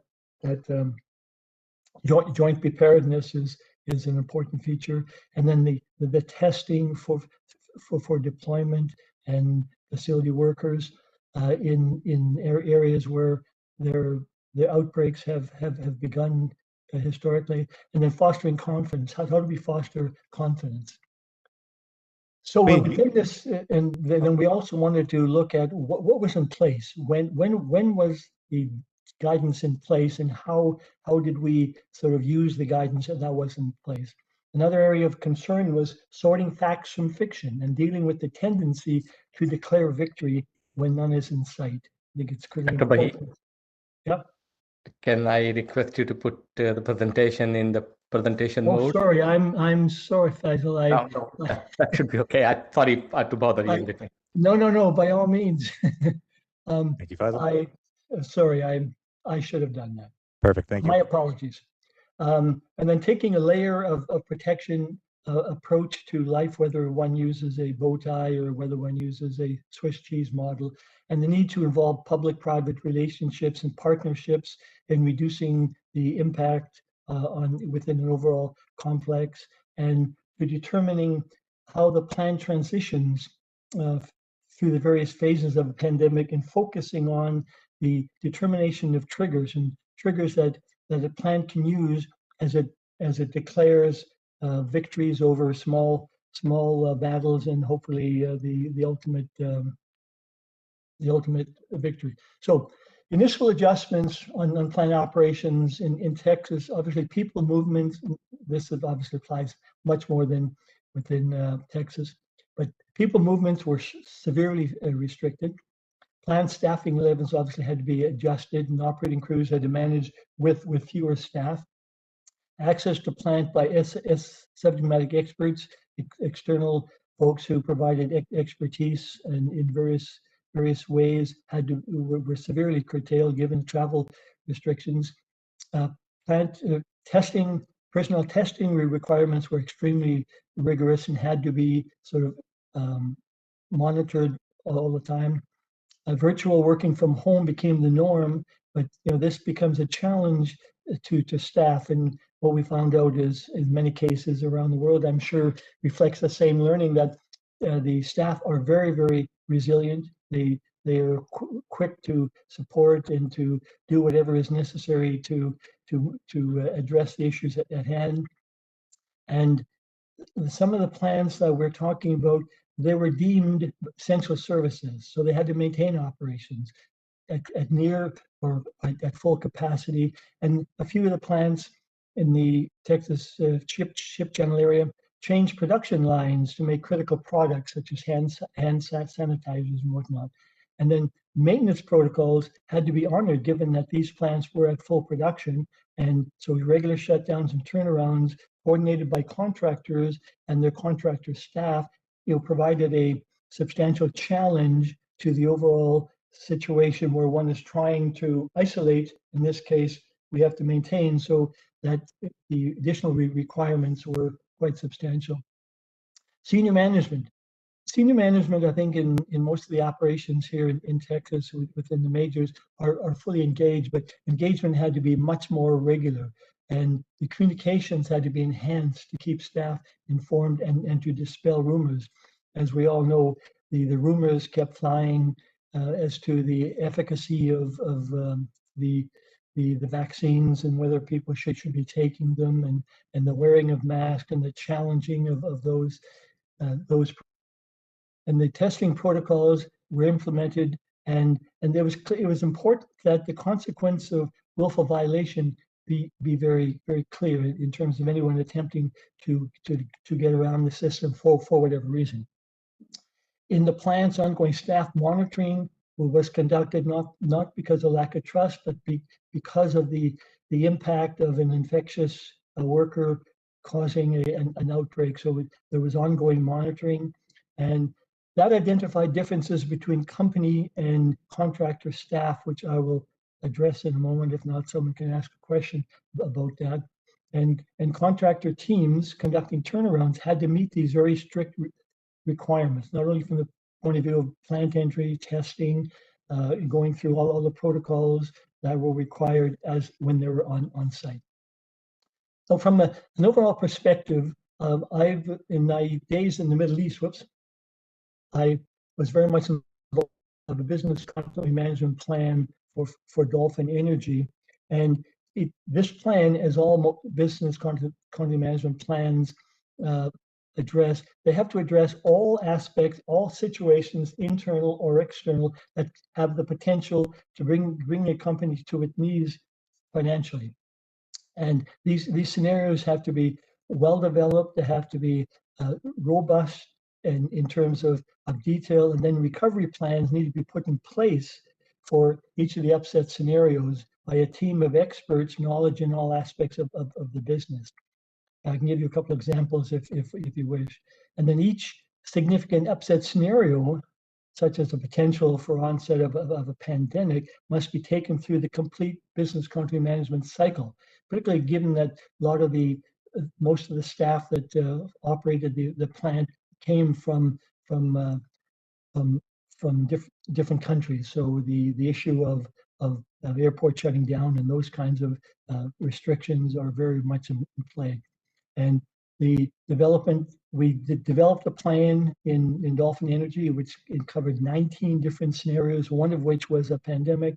And then fortunately, we didn't have the foresight, but we had the good fortune that we had this plan in place when H1N1 reared its head, although it wasn't as ugly as the current pandemic, and we were able to execute it. The management cycle for each of the scenarios needs to look at the analysis, identification. The risk assessment is a critical component of this, a detailed risk assessment of all the event scenarios that could rise because of the different strategy, developing strategies, very detailed strategies, preparing the plan, and very important to exercise the plan, and then to develop a culture through audit and feedback. So this cycle is critically important in order to identify each of the scenarios and walk them through this entire planning process to make sure that you have an actionable solution should the upset scenario manifest itself. Enhanced communication. Senior management during this pandemic recognized that there was a need to communicate on a much more frequent basis, not only to staff, but to family members virtually, to community leaders, and to elected officials. It's important to dispel rumors and foster confidence that things are under control and to separate the fact from fiction. And these calls included access to medical experts and the ability for anyone on the call to ask questions relative to the things that are driving their concerns. And by doing so, the management of companies start to build trust by being they're very, very transparent and honest about the situation. And then defining company expectations for all workers and allowing critical issues to surface. This communication on a regular basis was I think at the center of staff going the extra mile to meet the challenges. This crazy black thing up here.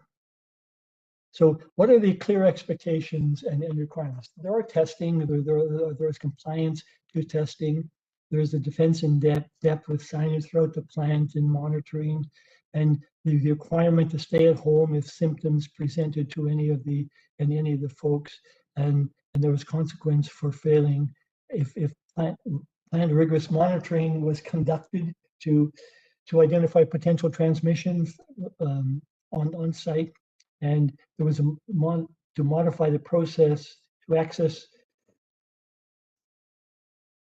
Okay, sorry, I lost my thought process.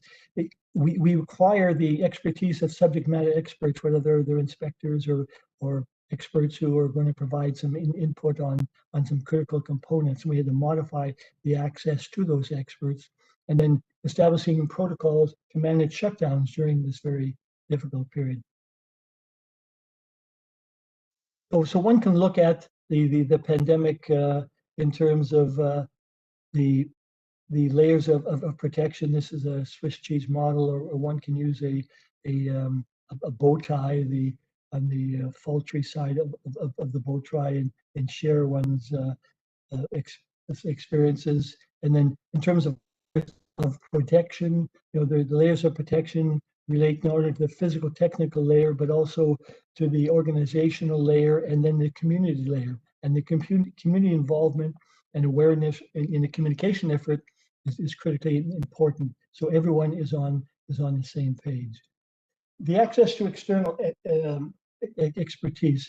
There are a number of ways to reflect external expertise with respect to getting the expert on site without physically being on site. And digital twin technology was used despite the lack of experience, but it gave a great opportunity for the technology to go through some quick transition and learning, and working with contractors who provide staff to enable the work to be done with respect to turnarounds and the like.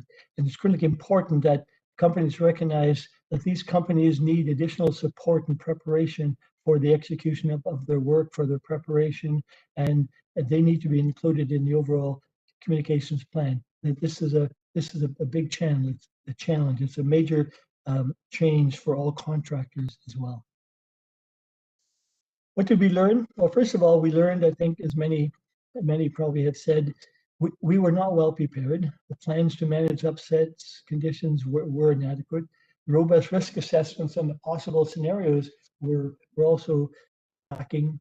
The communication protocols were lacking in detail, and but individuals that make up our staff and our contractors, they were much more resilient than we thought. They went the extra mile. They willingly shared their time and effort to support company expectations.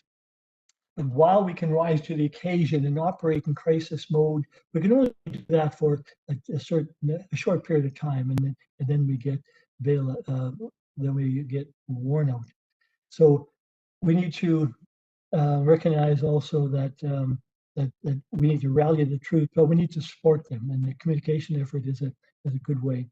And there's a difference between contractor staff and owner staff. If an owner staff member responsible for an operation in the plant decides that he presents, he can stay at home, but the contractor staff may not get paid if he stays home. So there's a difference there that I think needs to be resolved going forward. And it's available. It's in place all over the world. But when you deal with a stressful situation, I think it's important that these differences are addressed. Leading indicators. There's an urgent need to establish leading indicators to define on a firm basis when the pandemic threat is is initiated, and the basis for phased approach. And that leading indicators could have several phases, such as suggested here. Then we need to develop common triggers that provide guidance to a plant or company to declare when they have reached the various recovery stages and hopefully a final victory. And these plans need to be based on science. And we can't get ahead of the triggers or the leading indicators. The data science will dictate where we are. We return to work. Staff obviously are quite concerned about their jobs in the future role in the company, particularly when they've been home for so long. There's a desire to get back to work and to get things back to the way they were. There is no doubt about it. We are much better together. We interact better. We share things better. And so this is trying for everybody. So we need to communicate the return to work, which is usually practiced in stages by certain groups. We need to communicate that very, very clearly. And then we need to make sure that everyone understands their role. And by being in the later group to come back to work is not an indication of the relative importance. It's an indication of the way the return to work procedure works. And it's critical to explain all that. And these communication meetings need to include the return to work policy and changes and that are in place as things go on. So recommendations going forward. So we need to support research to develop leading indicators, to provide guidance to the response of pandemic threats in a very timely manner, from the initial onset all the way through to the stages that could lead to the various expansion or further development of the threat. So they have to include a wide range of factors, including mental health. And it was raised by the last speaker that the mental health issue is critical in terms of the staff being concerned and worried about short-term, and one needs to address that right up front. And I believe there should be some research to develop triggers that signal when a plant or company has reached the various recovery stages and final victory. And this needs to be a risk-based decision-making process to reflect the actions to be taken. And we need to consider all factors. There's financial, there's health employees, there's mental health operations, we have supply chain, marketing, we have risk as well. So we need to develop these on the basis of good science. Recommendations: companies, I fully recommend, should establish a team to develop a comprehensive business continuity management plan to address all those situations, externally driven and internally driven, that can bring a company to its knees financially. And so the external drivers we seem to do a much better job at, but the internal drivers we need to be much more ready to put plans in place. Then we need to test these plans by conducting exercises, and then we need to build and reinforce layers of protection suited for the company against all these specific threats and the emergencies involved. So I didn't go through this presentation ahead of time, so I may be a little quick here. Anyway, so some final thoughts. Albert Einstein famously said, "In the middle of every difficulty lies opportunity." And I think coming out of this pandemic is going to be opportunities to put in place technologies and means that will enhance operations and to provide support for process safety and enhancements. Challenges are made, what make life interesting, and overcoming them what makes life meaningful. And obviously we've had many opportunities to have some meaningful life experiences, and hopefully we will turn those into technologies and practices that will inure to the benefit of us all.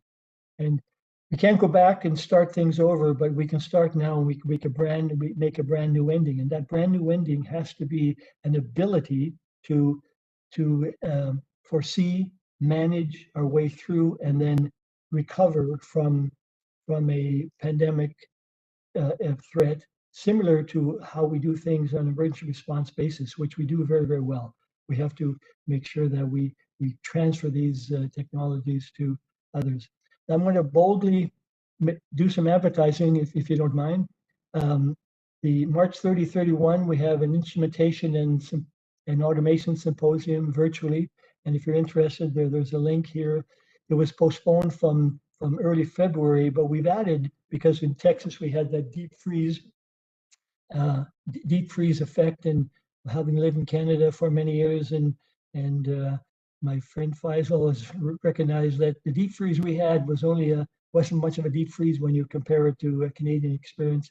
However, it had drastic implications in industry here, and we're going to have a workshop to discuss that. And then the other advertising is the International Symposium, October 2021. The call for papers has been issued, and we would love to have anyone involved in this symposium to participate. There's a link here, or you can call myself or Dr. Khan. And I think the workshops that we're going to add, such as a deep freeze, I think add a lot of dimensions to allow the audience to express their points of view and their experience in a good open forum. So I'm not sure how I'm doing time-wise, probably a little quick, but I thank you for your attention. I do want to acknowledge the input from the center staff, and we've got a very active staff, and the PhD student that we sponsored, Chen Wan Son, who has just completed his defense, and he's off to new challenges. So Chen Wan has provided some valuable input here as well. So with that, I will open it up to questions. I purposely made it quick so that we can have a bunch of questions, and we'll see how that goes. Back to you, Ms. Chairman. And thank you, Dr. Behe. We have a question here, or a comment. I'm quite impressed that the mental health impact of the COVID-19 is given the attention it should have, because it is an aspect I strongly think should be taken very seriously. It's a comment from our participant. And I would agree that we need to give more attention to the mental health as opposed to just the physical health, for sure. Good comment. Thank you. Do we have any more comments coming in, John? I have asked all when you're submitting a question, please use the Ask All Panelists option, just so to make sure that we all see it here. You can send them specifically to a panelist, but they may not see them come up on their side.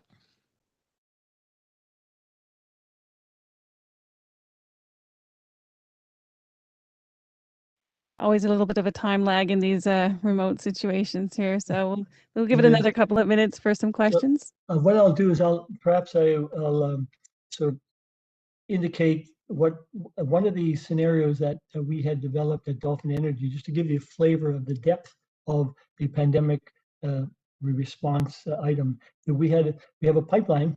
I keep saying we. I must have kind of dropped back and consider myself in the academic world now, but Dolphin Energy produces about 2.5 billion cubic feet of pipeline gas, and then transports it via 48-inch line pipeline to UAE in Taweelah. And one of the pandemic scenarios was, what happens if we get a leak in that pipeline? But clearly that would shut down production. So that's a major impact. That's an E-level risk. It's in the red when you look at the risk matrix. So what we had to do is we had to look at how we could manage that. So the only way to manage it reasonably was to develop a clamp. Now, clamp for 48-inch line pipeline is going to be very substantial based on the probability of a certain hole size. Then we developed a criteria. We ordered it, and this clamp cost several $1 million. Then we had to say, okay, if we had the clamp and we got a call today, how would we deploy it? So what ship would we need? So we identified the range of vehicles, the ships that could handle it, and then how would we deploy it on the pipeline? So we went through all that scenario, took a number of months, and in the end, we then have in the Dolphin warehouse in Ras Laffan that clamp, and of course you have to then exercise it in terms of making sure it's available. And then when we exercise that, we call the ship that we had identified, and we ask them, we're doing an exercise. Are you available? How long would it take you to get here? And then we walk through that scenario. So that's a kind of detail that one has to get into, that detailed planning. And one thing I didn't mention, where are my slides? Didn't raise the issue of the need to provide additional competency-based training for staff who are now going to be available to manage and to deal with the newer technologies, virtual startup, virtual shutdown, digitization, and that's something that is critically important as well. Thank you. We have another question here. Many process safety accidents happened in India, but possibly only few occurred in developed countries, for example, Australia, US, Canada, etc., during startup industries post-pandemic. Do you think this has something to do with the technological differences between low-income and developed countries? Not in my experience. What I suggest is that if for the major companies, those companies who have multinational operations, those their requirements are to have a worldwide standard of care, and they bring with them their overall, their values, their systems, their experience. So on the major company side, while we've had a couple of issues that with a few of these in terms of disasters, the major companies operate the same way all over the world. So if it's based on a major company, I would say the answer is probably no. But by the same token, there's a wide range of companies that I'm not that familiar with. I've only worked for majors. So in the case of majors, everything that we do here, we do wherever we operate. And then when we have a subsidiary such as, or a joint venture such as Dolphin Energy, we then apply those standards as well. Okay, thank you. Any outstanding questions? No? Okay, well, thank you very much, Dr. Behe, for your presentation and for fielding those questions. So you did generate some good questions there.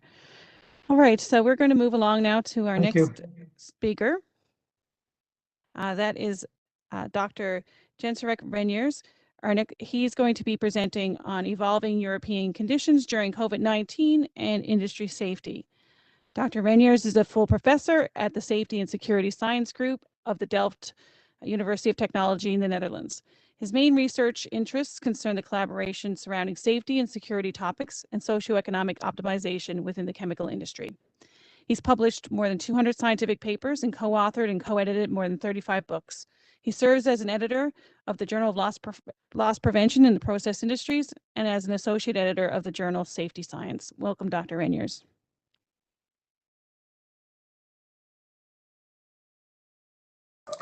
Thank you very much. I'm trying to share my screen, but it seems to be a problem. Yeah, I'm just seeing black at the moment. I see black. You see my presentation now? No? No, I'd say best if you're only sharing a partial screen, you might want to share your full. I think you might have been sharing a browser or something before. If you share the full screen, you might want to stop the. You see. Right on time, so we've got a second here. Yeah, but I'll stop the sharing for you for a second, and we'll restart it. Okay. Thank you. Okay. Okay. Hit the share and the screen, the option right at the top. There we are. You should also be able to start your video too, if you would like. Let you know that we are seeing. Moment, but there we go. Presentation. Do you see the presentation now? We do, yes. So if you want to put it into presentation mode, it should work from there. This is it? Excellent. Perfect. Okay, thank you very much. First of all, I would like to give a warm thank you for the organizers to ask me to give this presentation. I was asked to give some presentation on, well, the European conditions during the COVID-19 pandemic and the impact on safety.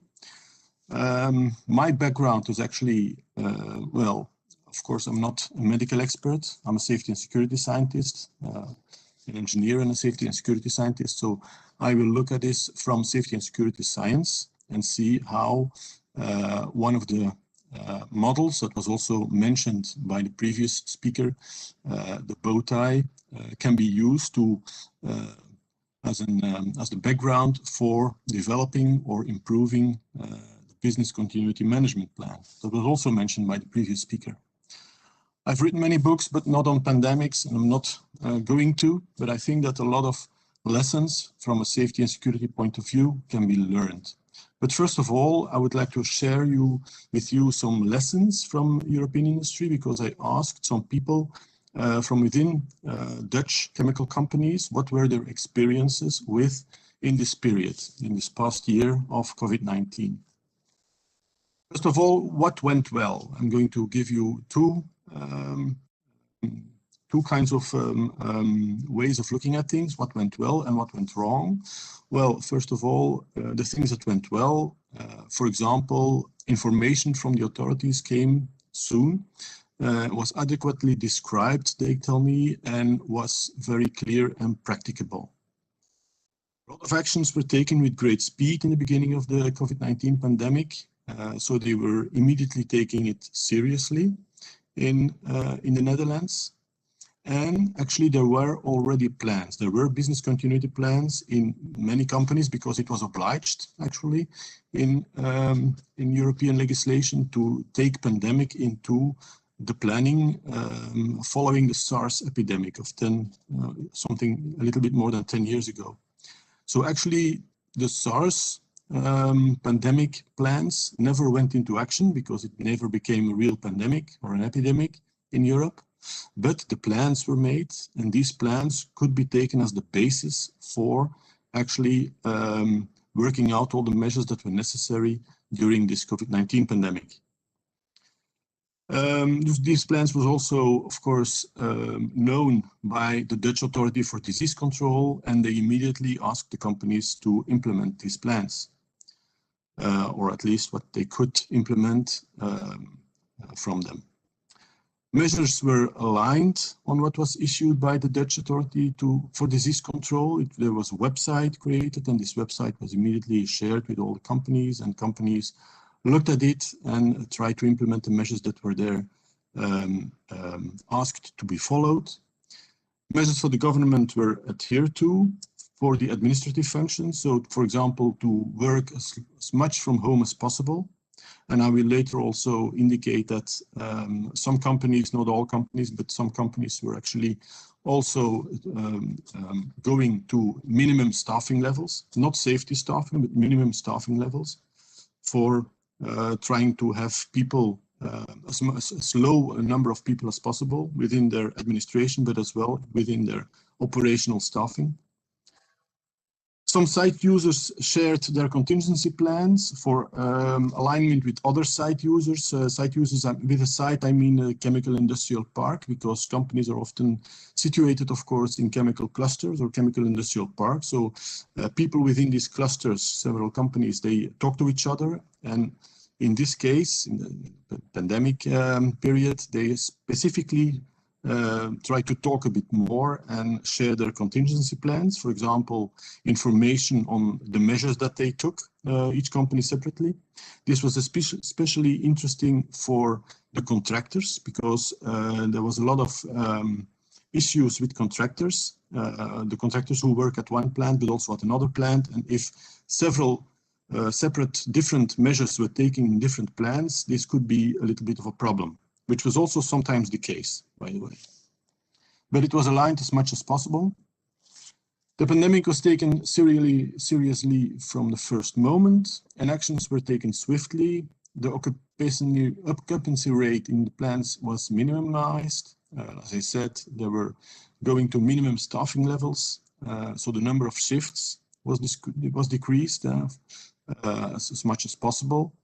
Of course, if one of the shifts got an outbreak of the COVID-19 virus, which happened, then the other shift could come back, and this was solved. If there was a problem even further, then the people from the shifts had to work longer hours, they tell me. So that's a bit of course, a potential safety situation. Internal COVID protocols met the requirements of the government and appeared to work out well. So I'm talking about all the measures that were taken or suggested or recommended by the government, like distancing, mouth masks, etc., as much as possible, as much as doable. Investments were sometimes needed in the COVID time because of, for example, one example that they gave was that large tents were built to enable contractors to work, eat and dress and still keep sufficient distance, which was a challenge sometimes during turnarounds, because the turnarounds could not be postponed, or some of them could not be postponed. Some of them were postponed, but some of them were really absolutely necessary. The employees and the contractors adhere to the new COVID rules as long as doable. Sometimes it's not doable, then of course the risk is there, but people were actually aware that the risk was there, and they tried to take it into account as much as possible. Last slide of what went well is that the process industry in the Netherlands was classified as a critical sector, critical infrastructure, so a vital sector, and was able to continue operations, which was, of course, absolutely necessary. The foreign employees of the companies, because the Netherlands is a very small country and a lot of people work in the Netherlands from Belgium, for example, or from Germany, they were allowed to come to work despite the closure of the borders during the lockdown and also after the lockdown, because the border is still closed between the two countries, but people who work abroad, they are able to come to their work. In some places in Europe, this was not the case, but in the Netherlands and the surrounding countries, this was the case. The test locations, there were a lot of test locations within vital sectors such as the chemical industry. They were quickly set up, sometimes by companies themselves, if they had to do turnarounds and the government was not quick enough, and otherwise also by the authorities for people who were infected or were feeling ill, they could have their test, and that this was in situ. This was on the location of the chemical cluster. Problems with COVID-19 outbreaks were, for example, also in the firefighters teams. Well, in one of the teams. And of course, if there is a fire, if there is an outbreak, the subsequent obligatory quarantine was implemented. So people went into quarantine, but it was solved due to the fact that there were redundant team members and sometimes the flexibility of workers also having to work longer. What could be improved? Well, in the beginning, of the outbreak of the pandemic, there was an immediate lack of masks and dispensers. So, because also some companies, they had masks, but they donated almost all of the masks to local hospitals. And of course, then they didn't have any masks anymore, and they had to get masks themselves because there was a lot of lack of masks and dispensers.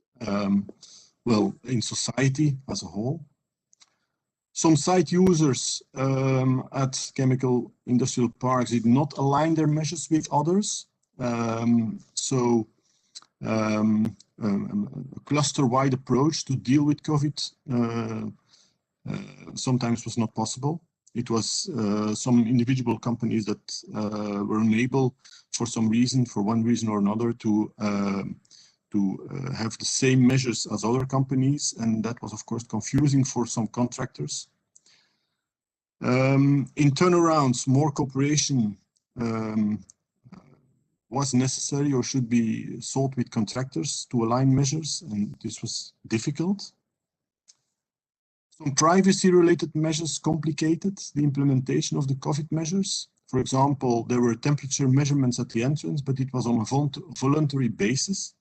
So companies were, for example, not allowed to register who has high temperature, who has fever, and it was completely voluntary.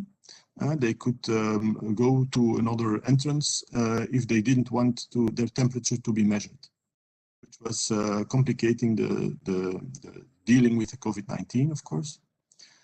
And some measures were not top-down directed, which led to discussions at the work floor, especially for contractors, but also for employees sometimes.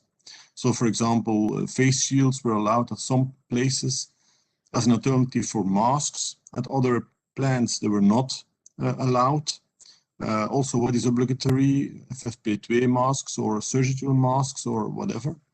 So what kind of type of mask should you use? Is all kind of mask okay? Of course, there is the problem that surgical masks don't protect yourself, and FFP2 masks do protect yourself and others. Surgical masks only protect the others if you wear them. So these kind of things were confusing. Were not completely clear from the beginning and needed some explanation and some further management. So these were things that actually went well and what could be improved, that some people from companies told me. This was already, of course, interesting to see how or what could be learned from such a pandemic. On the other hand, I think it's also very useful if we look at the bow tie, as I said in the beginning, and it was also mentioned by the previous speaker, using the bow tie to see what kind of measures, barriers, and management support systems can be implemented in case of, for example, a pandemic, and try to use it for business continuity management plans, because that's what the pandemic is should be part of. Was also part of following the SARS epidemic in the Far East. So if you look at the bow tie, this is a picture of a bow tie. You have an unwanted central event, which is a patient getting sick, for example, and then you try to look in a deductive way to all kinds of root causes that are possible, and in the meanwhile you try to implement all kinds of barriers, technical barriers, non-technical barriers, and the non-technical barriers, they are mostly looked at as management supporting systems. So having the management supporting the barriers in some way, like training and competences, management support systems, to be able to have the good and adequate implementation of the barriers. And also the mitigation barriers on the right-hand side of the bow tie after the unwanted central event, you can think about the management support systems for them. So if you actually break down the bow tie into several steps or phases, you could think you could think about the following. You see the education, then the prevention, then the emergency response and preparations, preparedness we call it. Also came back this term in the previous speaker's presentation, for example.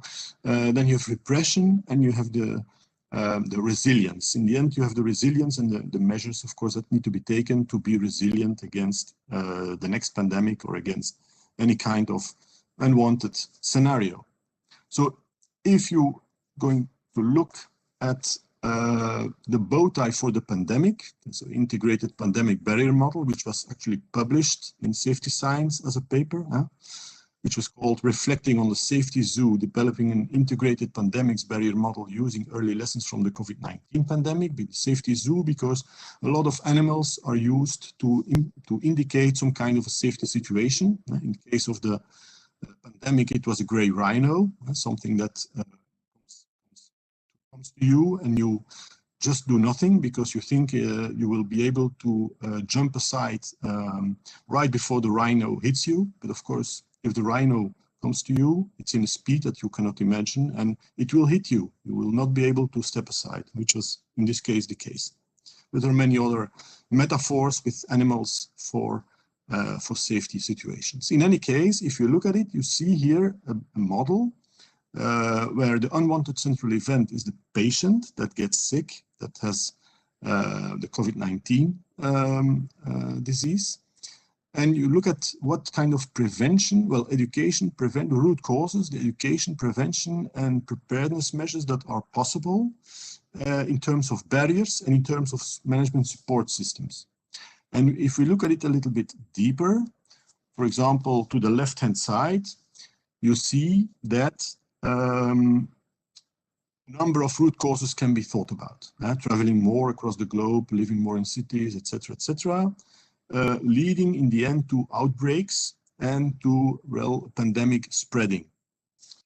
And then if we look at the different barriers that are possible, of course, the barriers are barriers for the society as a whole, as well as for individual companies. So not all barriers can be applied or can be implemented in companies, but companies can use these barriers or the overview of barriers and management support systems underneath, below on this slide, to actually work out, elaborate in a good way, in an adequate way, their business continuity management planning, so BCM plan, and take into account the barriers that are possible at the moment that something like the COVID-19 is threatening to break out in a country, for example. So that's what we can learn from the prevention side of view, so education, prevention, preparedness. What can we learn from the repression and resilience side, so the right-hand side of the unwanted central event?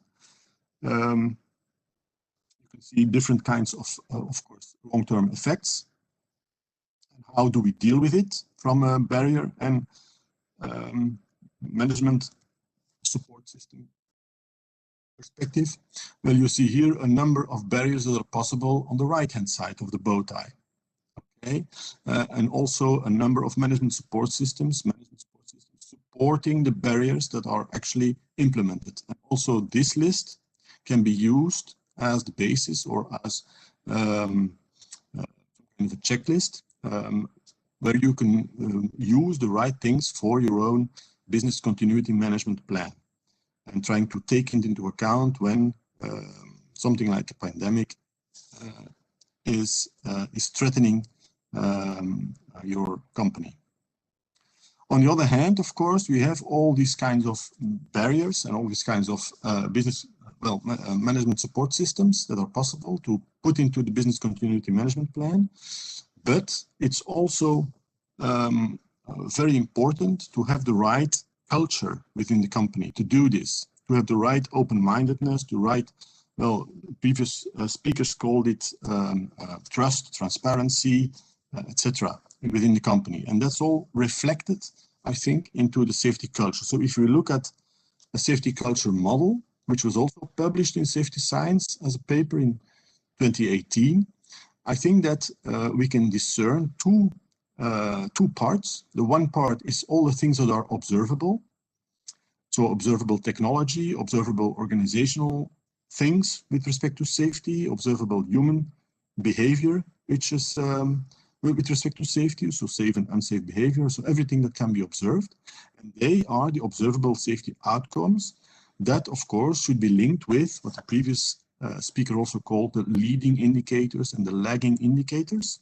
So you can really try to monitor everything with leading and lagging indicators and have this observable part of safety culture well attuned. And also the business continuity plan is actually, the business continuity management plan is actually the organizational part. So the observable organizational domain is part of the observable organizational domain of the safety culture of a company. It should be well worked out, etc.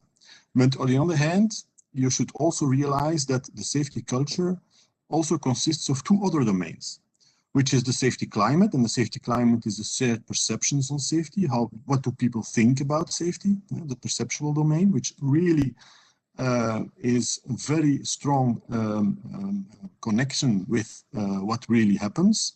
If people think that that it's completely useless to wear a mask, for example, a mouth mask, they will do it. You will observe that they will do it if somebody looks at them, but they will not do it if nobody looks at them. So they're not convinced. That's the perception. If people are afraid to get the AstraZeneca vaccine, for example, because in Europe a lot of countries suddenly stopped with giving the vaccine at some point in time, a couple of days, because of some diseases that actually the risk is 1 in a million. That could be the result. Then they will not get the vaccine, and of course more people will get sick and more people will die. if you look at the cost-benefit point of view. So actually perception is very important. So you should know not only what is can be observed, but also how people perceive the measures in case of, for example, COVID-19 or the pandemic, how they perceive it and what they think about it. And that you should try to measure with questionnaires. Observable part is easy. You can make pictures. You can look at the management system, the business continuity management plan. You can go around, management by walking around, etc. Perceptual domain is questionnaires, and the third domain is the psychological domain. That's the individual intention to behave, the intention of people to behave. Because what you can see, their behavior that you can see is not necessarily how people intend to behave. And also this one is very important in the pandemic because, as I said, if they have to behave in a certain way, okay, that's one thing, but it will not always happen. So you should also have an idea of what people really think and what is their background knowledge and their background risk awareness, etc., with respect to safety. So that's can be linked with actually the questioning attitude that people should have and the situational awareness that people should have with respect to, in this case, the pandemic. But in the end, it's all about the company safety culture, following the pandemic or not having a very good business plan, business continuity management plan, or not working it out, implementing it in the right way. It's all about actually the safety culture and how people are aligned between the different levels of the organization and the operators, the middle management, top management, etc. So I think I will leave it at this. To wrap up my presentation, I think safety in normal times or in times of pandemics is all about education, prevention, preparedness, repression, and resilience. Learning from experiences and thought experiments, so also theoretical, of course, and reflecting it into the safety culture, and of course, trying to get the safety management system in normal times and the business continuity management plan in special times under crisis circumstances, emergency circumstances of any organization in a good way. Thank you very much.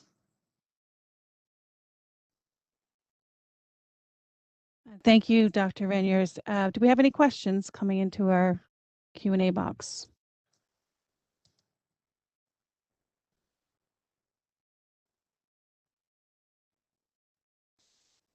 Okay, what was the rationale behind not requiring everyone to conform to testing? Can a company require testing for everyone and not permitting access to those who do not comply? Sorry, can you repeat the question? I didn't fully understand.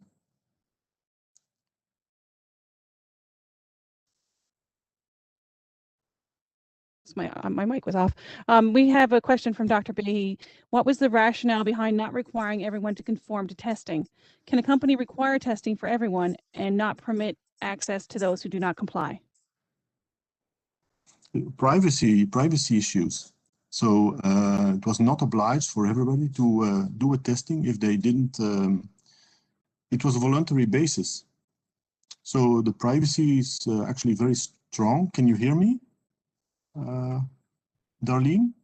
Yes, I can hear you. Oh, okay, thank you.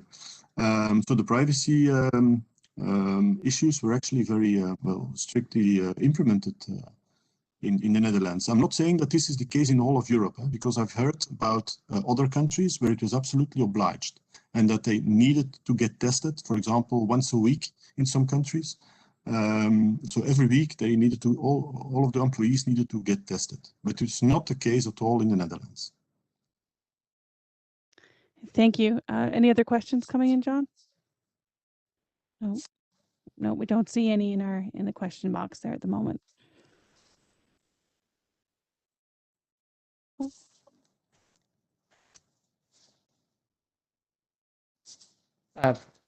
Jendrik, this is Faisal. Hello, Faisal. Nice to hear you. I will avoid video, but I do want to take the opportunity to thank you. And the things I wanted to say, your look looks great. You really look like a scholar as you are. And this scholarly look makes you, one of the elite. So thank you for your time and sharing your thoughts with us. Thank you. Oh, thank you very much, Faisal. Thank you for inviting me. It's very nice actually talking to this forum. Thank you. And I think that maybe Europe is a little bit the same as the United States, but still there are some little differences in Canada. Yes, we have another question, or well, we have a comment that is not the good of the many outweighing the good of the few. I believe a comment based on your previous answer. And also, do you have any comment on the role of the media in implementing safety regulations? Dr. Ahmed. The media, of course, they cover it all the time. It was nothing but COVID-19 on the news and on all kinds of programs, questioning programs. So, but the media was not so, it was mainly for society. It was not specifically for the industry, because in the industry, actually, a lot of things went well because they are used to adhering to safety measures. Yeah. In the society, this was not the case. In society, a lot of people don't know anything about safety and risk and what is a high risk, what is a low risk. But in companies, they do. And in companies, people follow the rules, or try to follow the rules as much as possible. And especially in the pandemic period, and they know pandemic from the previous SARS epidemic that it's important, etc. People are asked to follow certain rules, even in a more strict manner. So I think that the media did not cover it, at least in Europe, to my knowledge, in a very detailed way in the companies. They mainly focused on society as a whole. I have a comment that was left in the box there by Sayeda Halim. I think the bow tie looked very comprehensive. Thank you for sharing your work. And I think at this point, we're going to move now to getting set up for our panel, I believe. One more question? Yep, we can sneak in one more question. I'm just waiting for it to come up. Okay, when you mention safety culture and marketing safety concepts so people follow them, is it enough for people to understand it's the law and the law obeying culture is enough? I mean, should organizations and entities clearly outline safety and prevention measures as governing rule rather than try to market the concepts to the different people, understanding and beliefs? Your thoughts on this? Well, it's a very wide question, but I think safety culture needs especially to be understood is something that the company itself wants to get as good as possible and get an overview as good as possible, try to measure as good as possible so that they have the weak points within the company to improve, to put effort in, and the strong points, because in safety culture there's many facets of safety culture, and you need to really try to understand where you can improve your safety culture. You can be perfect in your observable domain, but for example, poor in your intention to behave domain or in your perceptual domain, or some parts of the three domains can be very well and other parts can be poor. You need to understand where you are poor at and improve it all the time. I didn't understand in the beginning what you said about legislator or law, but I don't think that it's about compliance. It's really about trying to improve all the time to be a learning company, to have a learning community as a company, and trying to improve all the time everything that is related to safety. Because a company has to understand there are two ways of being sustainably profitable, so long-term profitable. On the one hand, increase of production and innovation, that's very obvious. And on the other hand, not losing much money, not having losses. So, and that's safety. That's very clear. And you need both for being long-term profitable. Thank you very much. And thank you for your presentation. And clearly it generated lots of really interesting comments and questions. So thank you for that. Thank you very much. We're going to move now to set up our panel discussion.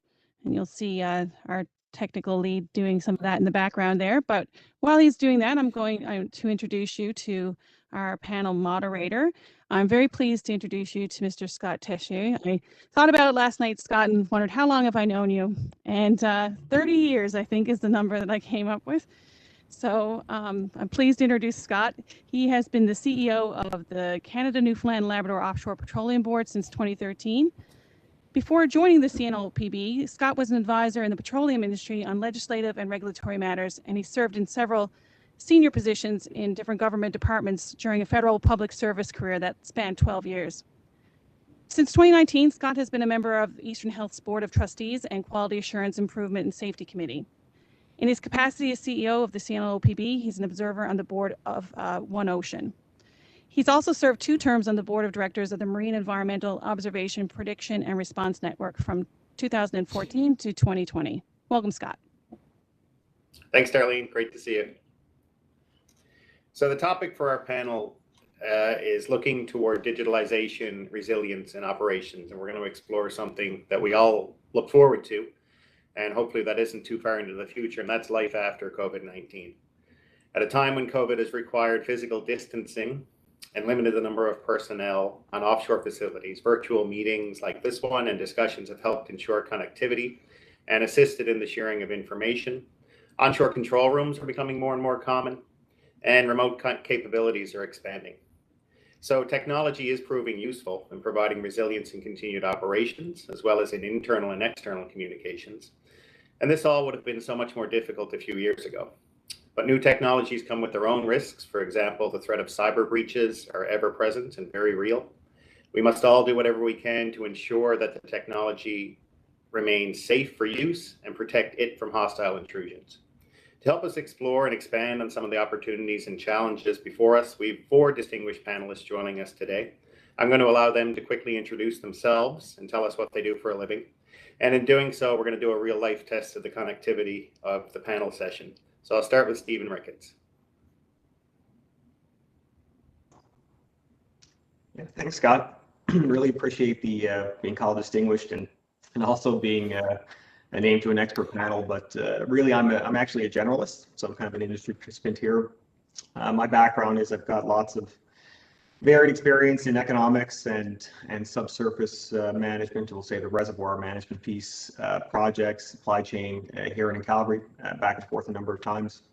Right now I manage the subsurface team for Terra Nova, so kind of the below surface reservoir management piece. I guess, I thought about, why am I here? So you're probably interested in that. So really part of my role last year was to support our response support team here locally. So a lot of the work that we were doing in the first wave of the pandemic was to, stand up a team that supports our response management team to kind of look up and out and leverage our entire network as an organization, right? So working with, local groups here as well as leveraging our international presence in UK, Norway, and within Suncor in our the rest of our operations in our oil sands and our refinery operations. So basically supporting the pandemic and leveraging that to basically build the best pandemic response and protocols we could here for our local operation. So, thanks, David. We'll come back to you in just a minute for a few words on the way forward. Dr. Reiniers, you've just finished. Hopefully you've had a chance to catch your breath, and perhaps you could reintroduce yourself for the benefit of folks who've just joined us. Yes, I would gladly do that. Well, I'm a professor at Delft University of Technology in the Netherlands. I'm also a professor in Belgium in some universities, but the majority of my time I'm spending in the Netherlands, so that's how I earn my living. So I'm a teacher of, on the chair of safety of hazardous materials. I think that Belgium and the Netherlands have one of the largest, both one of the largest clusters in the world. And if you look at one as the cluster of the Antwerp Rotterdam port area as one big cluster, it's by far the largest cluster in the world, much larger than, for example, Houston, in respect to the number of chemicals produced and stored, etc., and also with respect to the number of different chemical companies. So safety and security is very important in our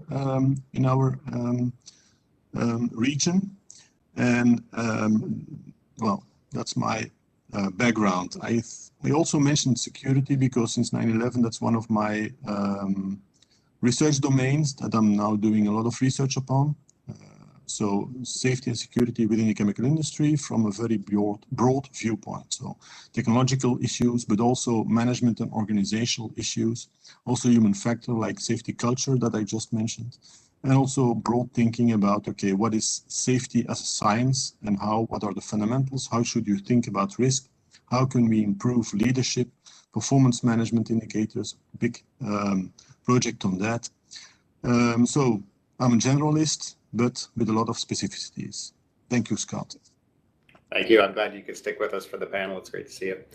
Dr. Amyot.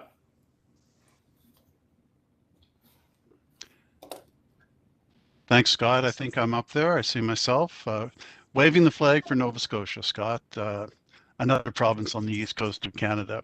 It's a pleasure to be here. My name is Paul Amyot. I'm a professor of chemical engineering in the Department of Process Engineering and Applied Science at Dalhousie University in Halifax. Like most chemical engineering professors, I kind of teach across the curriculum, although lately I've been focusing on a process safety course for the undergraduates and a dust explosion risk reduction course for the graduate students. I'm a process safety researcher, no surprise given what I teach. One of my main areas is on dust explosions. I'm also very interested in inherently safer design and process safety management systems. And full disclosure, I'm probably here because I do a lot of work with Faisal. We collaborate quite extensively in our research. And I also serve as an editor of Journal of Loss Prevention in the Process Industries with Jens Erik and another colleague, Gabriel, in Italy. I have some experience on the regulatory side of engineering practice, both in our province with Engineers Nova Scotia and nationally with Engineers Canada. I've served on the Canadian Engineering Qualifications Board and also the Accreditation Board, so sort of the practice and education side. And I've been heavily involved over the years with our national technical society, the Canadian Society for Chemical Engineering. So that's me, Scott, and I really look forward to this panel. Thank you. Thanks, Dr. Amyot. Love the backdrop. And last but not least, Daryl Atwood from Lloyd's Register. Daryl.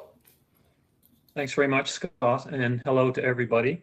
Some of you will know me, Daryl Atwood. I've been with Lloyd's for nearly 30 years now, in a few months. I've done many jobs within Lloyd's. Currently, I'm a project manager / project director for a couple of large projects here in Canada. Just before that, I was in Korea on the Coral South project. Before that, Prelude, and before that, Kashagan. I first project managed though projects in Eastern Canada, which taught me a few very interesting lessons which Scott will be familiar with, and then I'll mention in my my comments going forward. So I've also worked with the Lloyd's Register Foundation, so many of you will have heard Sarah speak yesterday. So I spent a full year formally working with the foundation, but they just can't seem to get rid of me no matter how much they try. I'm still involved in my favorite topics of fishing, ferries, and the oceans. And I believe Trevor Butler is listening, so he'll be also familiar with those topics. But been with Lloyd's a long time and really looking forward to this opportunity. And I do also thank Faisal very much for sticking with this and keeping the C-RISE conferences going. So thanks very much, Scott, and look forward to the talk.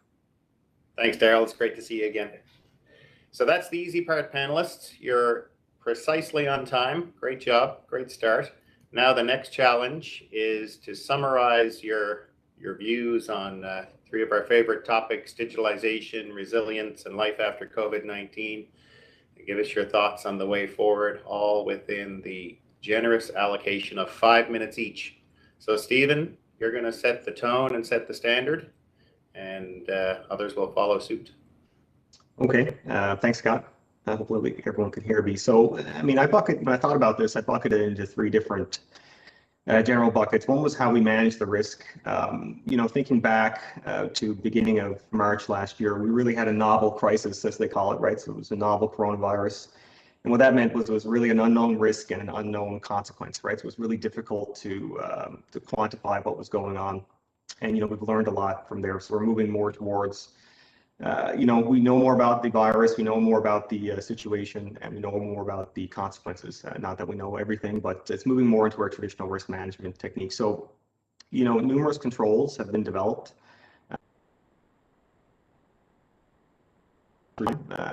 And companies and bodies, and you know, everyone's learning from each other here. And potential escalation options have also been developed.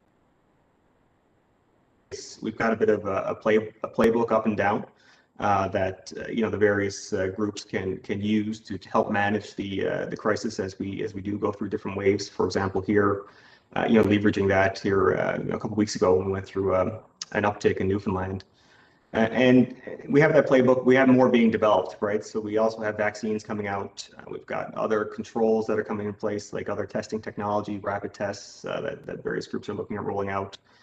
And we also have other changes that are going on in the, we'll say there's different layers of protection and controls, but there's community protection as well that's going on. So for example, the government here is also varying things, which impacts how we all operate. And as they loosen controls, you have to look at how that impacts your own kind of barriers and defenses for the virus as things go through time. So there's going to be a lot to change as we go through this, and we've got a playbook, and we'll, I think, ramp it up and down through time and try to incorporate these new things that are happening into our defenses.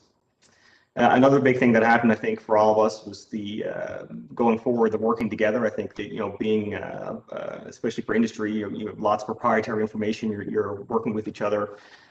We share pretty well, but I think that during the outbreak, we share really well. We continue to share really well with the regulatory bodies, with each other. And I think I remember being in the midst of everything. There was just information flying back and forth. There was none of this, is this confidential or et cetera, et cetera. It was, let's just send our plans over here. Let's have the chats.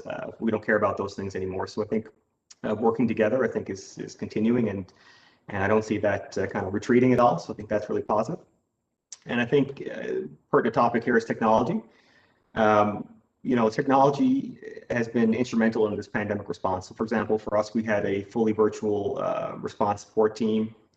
Given where we were, we could make that 24 hours if necessary, so we could call on different areas of the company to support us, which was a bit different than before. So I think that's been really helpful. I think video compared to audio is a big difference too. So when you're working with people on video conference, you start making a connection you need for these type of things that's very difficult to do over audio conferences. So I think that's really helped.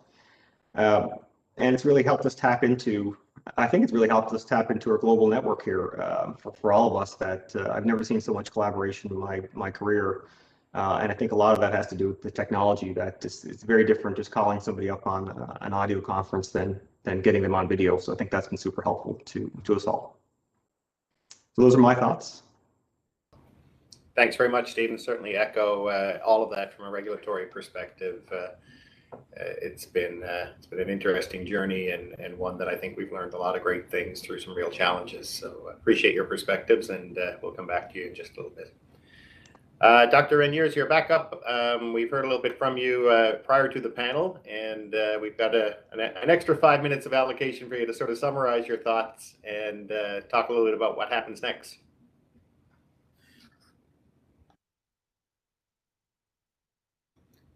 Sure. The far future. Okay, you're good. Oh, I'm muted? No. You can hear me? Okay, you're good now. Scott, you mean what happens next in this pandemic, not in the next one, if I understand it correctly, yeah? Because we'll get through this one first. That's right.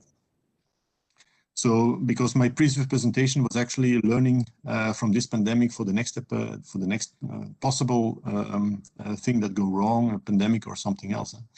In this pandemic, I think that testing will keep continuing be the main issue in companies. I know that they now try to test a lot with fast testing. And also, of course, vaccination will be the solution.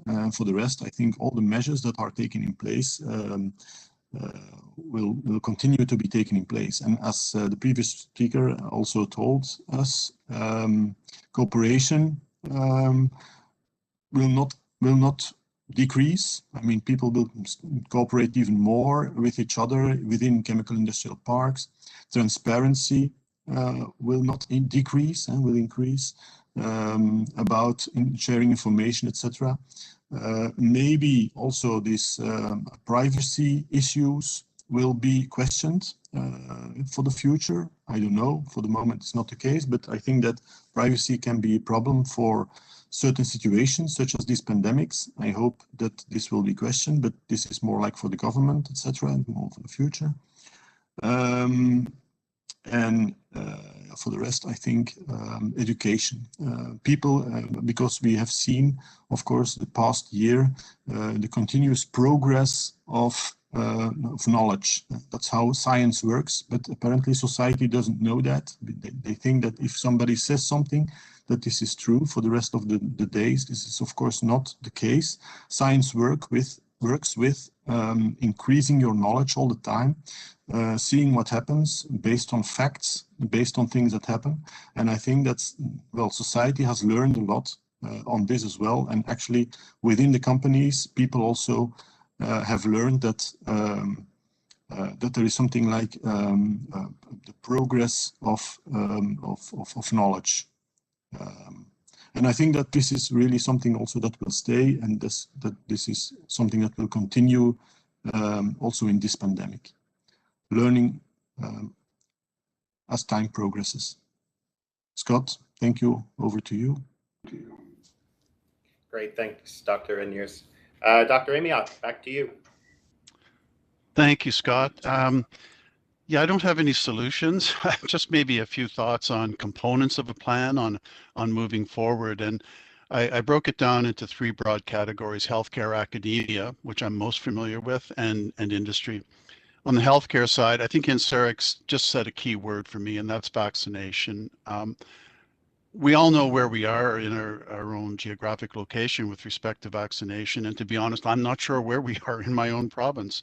I'm at one end of the spectrum where I'm not first in line, but I'm not last in line to get it. But I do have a 90-year-old aunt who I'm concerned about, and she won't leave her apartment. So I think we all have these sort of personal things that we're thinking about, but more systemic thinking.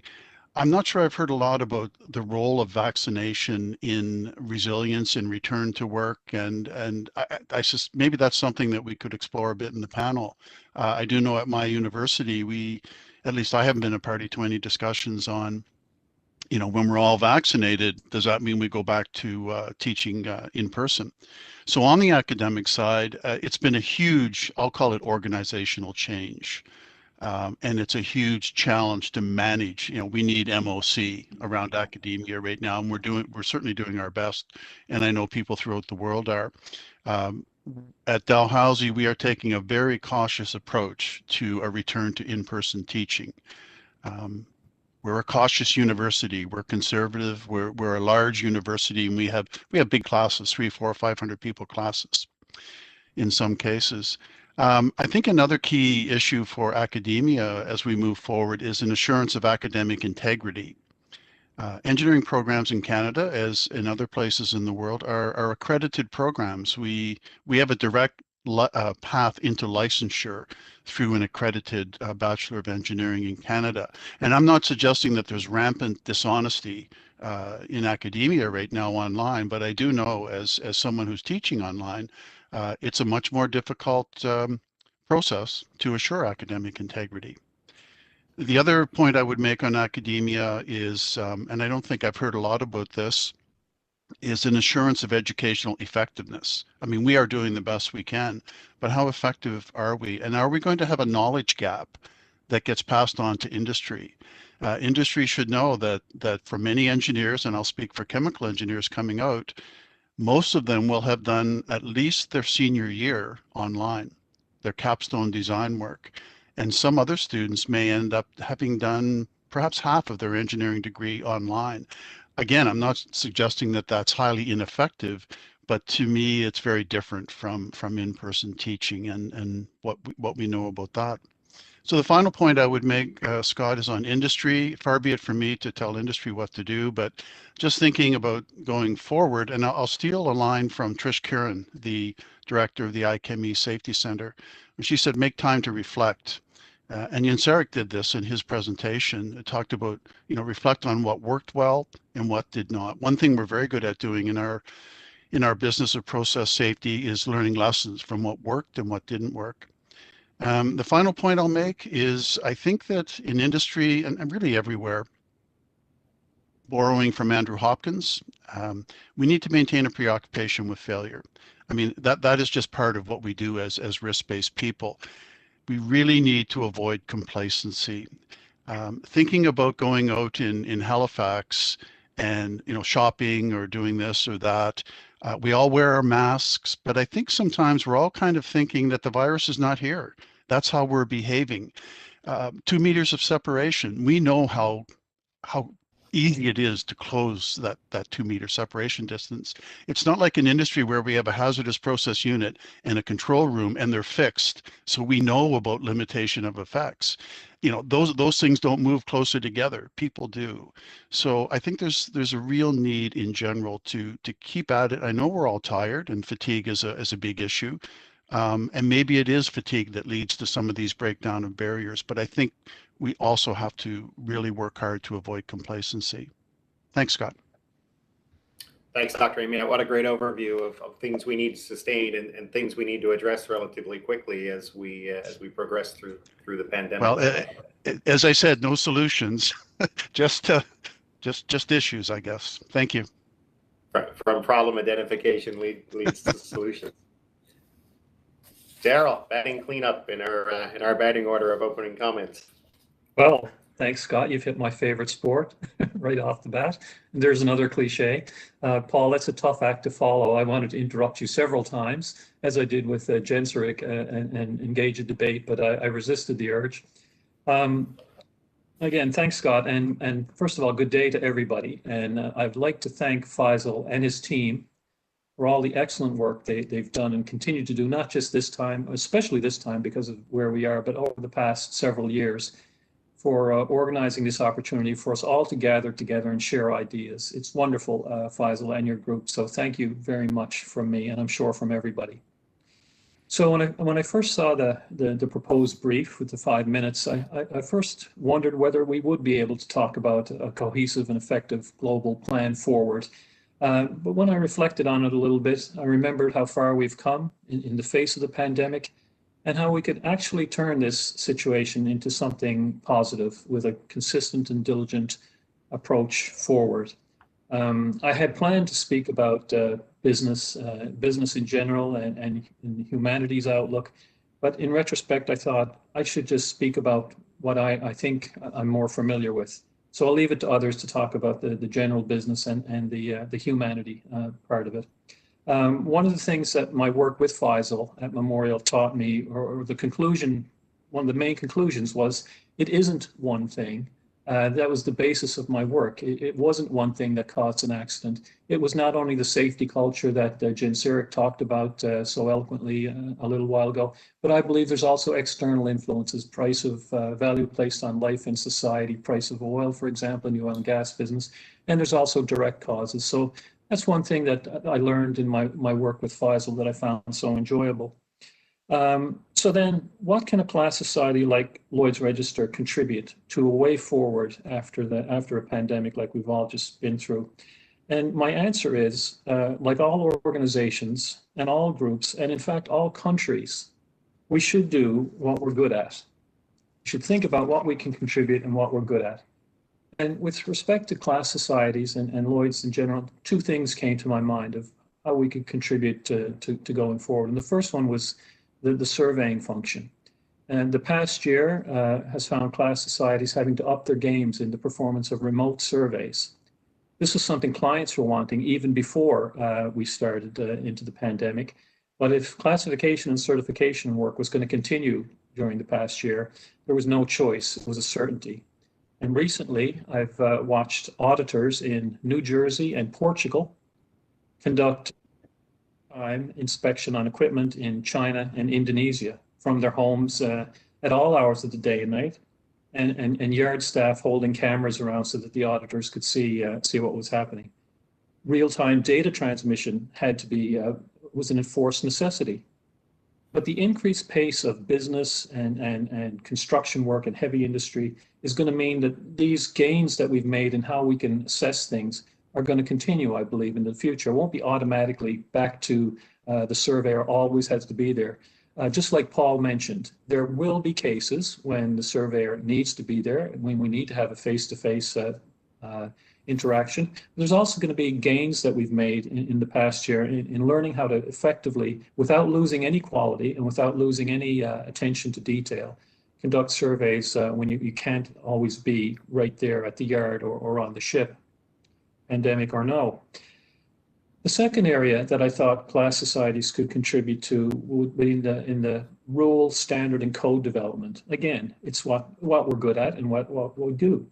One of the key elements that the Eastern Canadian regulatory regime taught me as a young, or I'm going to say younger, surveyor was the concept of fitness for intended purpose. Scott will be very familiar with this, as will many of you. I worked in Nova Scotia in the early 90s, and my first project management was the Sable project in 1997. And our colleagues at the CNSOPB at the time were really strong that we had to make this assessment. It was fit for its intended purpose. It's what we're good at. It's what we've become used to. And this is a concept that will have to be used with respect to the workplace safety going forward, particularly with respect to protection in enclosed spaces like on ships and on offshore facilities. The environment must protect the workers, but at the same time, it must function. People need to be able to do work, and they need to feel safe and good about what they're doing in the future. In essence, it needs to be fit for purpose. So class societies are used to this concept. They're familiar with it, and they're uniquely placed to help in this area.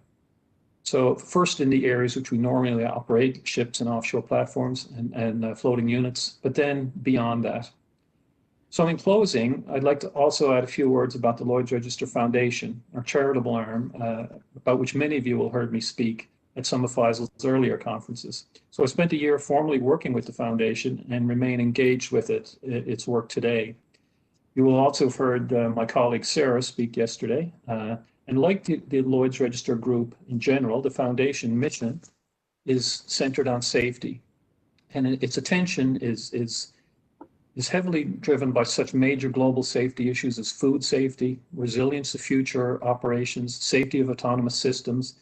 And now the pandemic has added another thing to the list of global safety challenges that the foundation looks at. So I know that my foundation colleagues will offer thought leadership and a significant contribution to this going forward. So these are the things I think class societies in general and Lloyd's in specifically can contribute to going forward after this pandemic. So that's my comments opening, Scott. Thanks for the opportunity, and thanks to both you and Faisal and both of your teams for the opportunity to speak. So back to you, and I hope I kept to the 5 minutes, Scott. Indeed, you did fantastic, Daryl. Thoughtful as always, and really appreciate your perspectives there. So those are the opening sort of framing commentary from our panelists. I'd invite the audience to submit questions as we go. I have some framing questions, I guess I'll call them, to further explore some of the concepts introduced in our introductions. And we're going to try to protect time towards the end, certainly, hopefully the last half hour or so, to take some questions from our virtual audience and hear from our panelists on the things that you want to hear from them about as well. So first question is to Dr. Reniers. Once again, we've heard some ideas about some of the things that should sustain through COVID, and there's a great exercise that anybody can undertake to sort of reframe the thinking on this, to sort of step back from some of the negative consequences of the pandemic and think a little bit about the things that have gone well, the changes that should carry through as we move into life after COVID. We heard you speak earlier about some of the things that have gone well in the pandemic. Are there other things or changes or adoptions that have taken place during COVID that you think are going to continue beyond the end of this pandemic? Well, thank you, Scott, for the question. I think I also asked this kind of question to people from the industry and also thought about it myself. And I think that there are a couple of things that will indeed continue in the future well, as a general way of dealing with things in the office, at workplace. For example, one of the things that we saw in this pandemic is that people start cooperating more. So this cooperation will be faster, I think. And also people get to know each other. They have gotten to know each other during the past year. So they know each other now, so they can contact each other easier now. And also the way of doing things in a cooperative way will be moving forward, I think. Also, I think that one of the things that was mentioned that was important is that companies will, how do you say that in English, will easier get attuned or get a picture of the contractors in their view, because contracting and turnarounds and making big changes and management of change within companies, they are different in these times, in crisis times, as compared with usual normal times. So they will easily put all the problems and all the solutions for the problems into their business continuity management plan for contracting or for contractors and talk with each other again. Another thing is that the plans that were already made some decade ago will be more accurate in the future. They will learn from all the things that went well and went wrong, and I think try to implement them into the plans, and also talking to the government about this. And the government will, or the authorities will also learn from this, not just the companies, of course, but also the government and the authorities and the inspectors and with certifications, etc. Because one of the issues was also, for example, a certification that really had to take place and then the company get fines. Although the certification could be questioned, the timing, etc., which was very difficult. All things like that, I think will be well thought about and well put into some kind of a way to manage it in the future.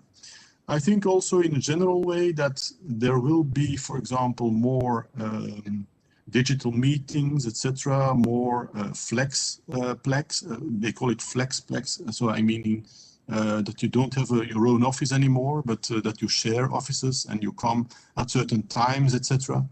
In the companies, they really discovered it in a massive way the past year. There will not be a requirement for presence for a number of times, I think, but more performance-based instead of prescriptive-based kind of thinking in that regard. There will be less travel, I think, in general. Less travel to conferences. Well, in academia, we travel a lot for conferences. It will be less in academia as well, I guess, but certainly in companies, I've heard. So I think these are the things I can say. Maybe in the future there will also be some kind of a vaccination issue, vaccination passport, let's say, and maybe it will stay as well. Not just for COVID-19, but maybe for other kind of pandemic problems or let's say viruses or a health pass or whatever.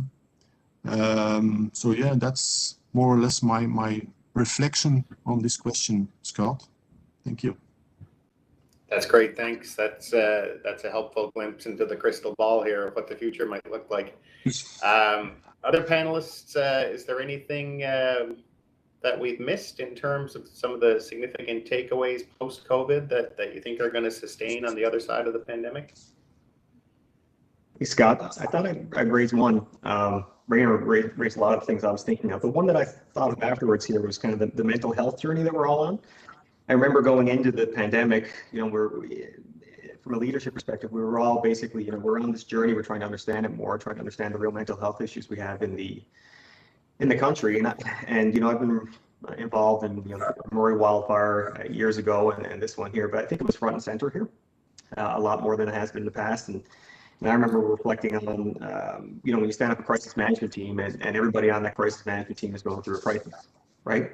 They're dealing with family, they're worried, they don't know what's going on. So it was a real test of ourselves, and I think of our leadership. And I think that really accelerated things for most of us, or I think all of us, to get on that journey and really understand it. And a lot of discussion about, you know, not just the crisis, but how are people doing? How do we manage fatigue?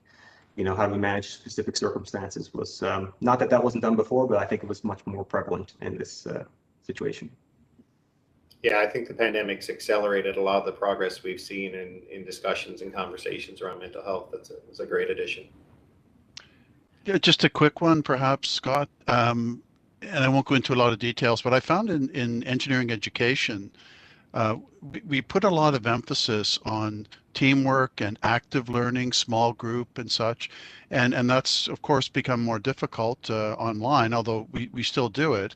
But I've seen more reflective learning or opportunities for reflective learning, which is really focused on the individual, trying to relate the course material perhaps to a co-op work term or something in process safety that I'm talking about, and they think, oh yeah, I saw that aspect of safety culture or something, and then getting them to reflect and write on that back to you and having it worth something in the course assessment. That's been an interesting development for me, where I've tended to emphasize so much active learning, and I'm going to carry that whenever we get back to in-person teaching. I'm going to keep doing that more reflective as well as active.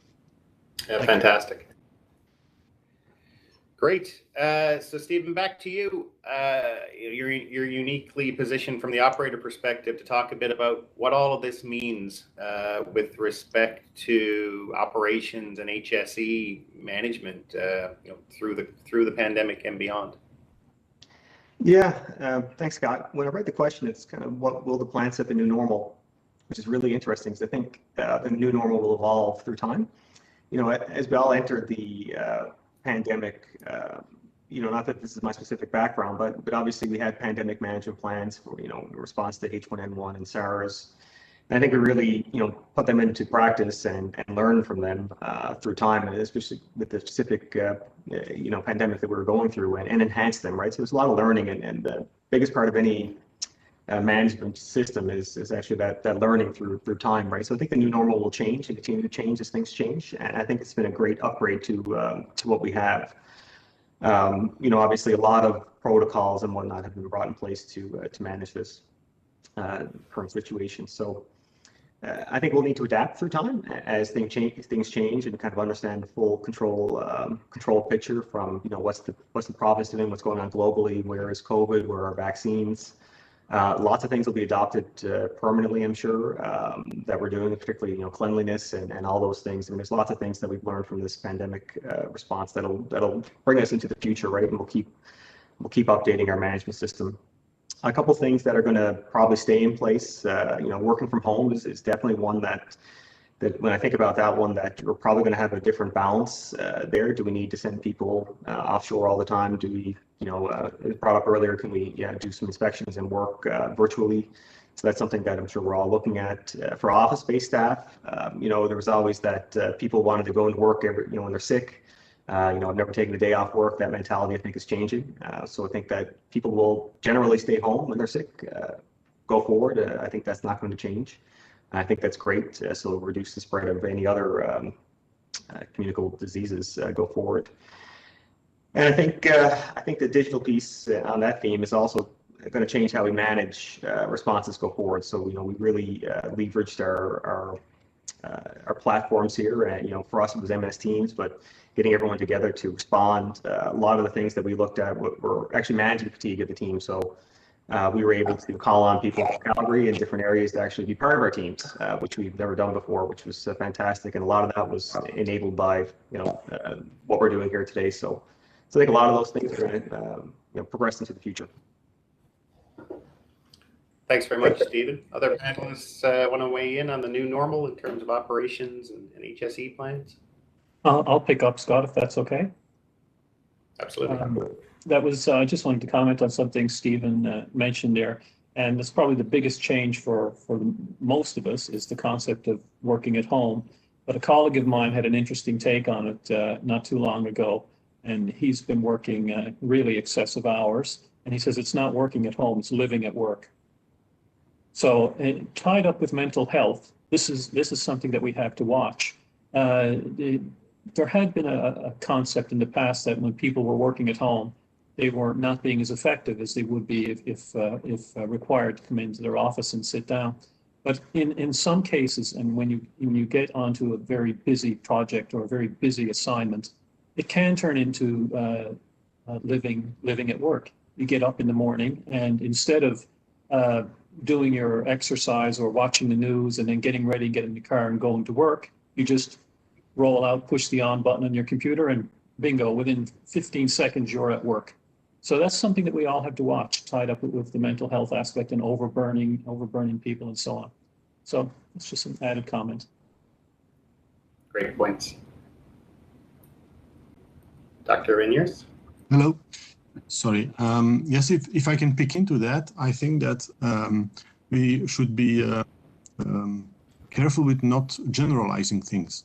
I mean, there have been big studies about indeed working at home and performance-based work instead of prescriptive-based or time-based work. And performance-based work works for, let's say, 80% of the people, and 20% of the people will never be able. They don't feel good working at home, etc. They will go to the workplace. So you should not generalize this, and I think that in the future this will be further researched, further studied, what kind of people like this and what kind of people like the other way, etc. And I think in this regard, it's not just the health and safety department in the companies that will learn a lot, but also the resource department that learns a lot. And the human resource department will actually also be not just will actually also be concerned with mental health, for example, of people, psychological aspects, maintaining that people stay healthy in their companies, etc., on top of the people from health and safety. So I think in this case, it's a good way of moving forward towards a more performance-based society where there is a good life-work balance and attuned for individual people. So for people not able to do that, there should be another way of dealing with things than people who are able to do that, not generalizing. Fantastic. A real dilemma for employers going forward here for sure.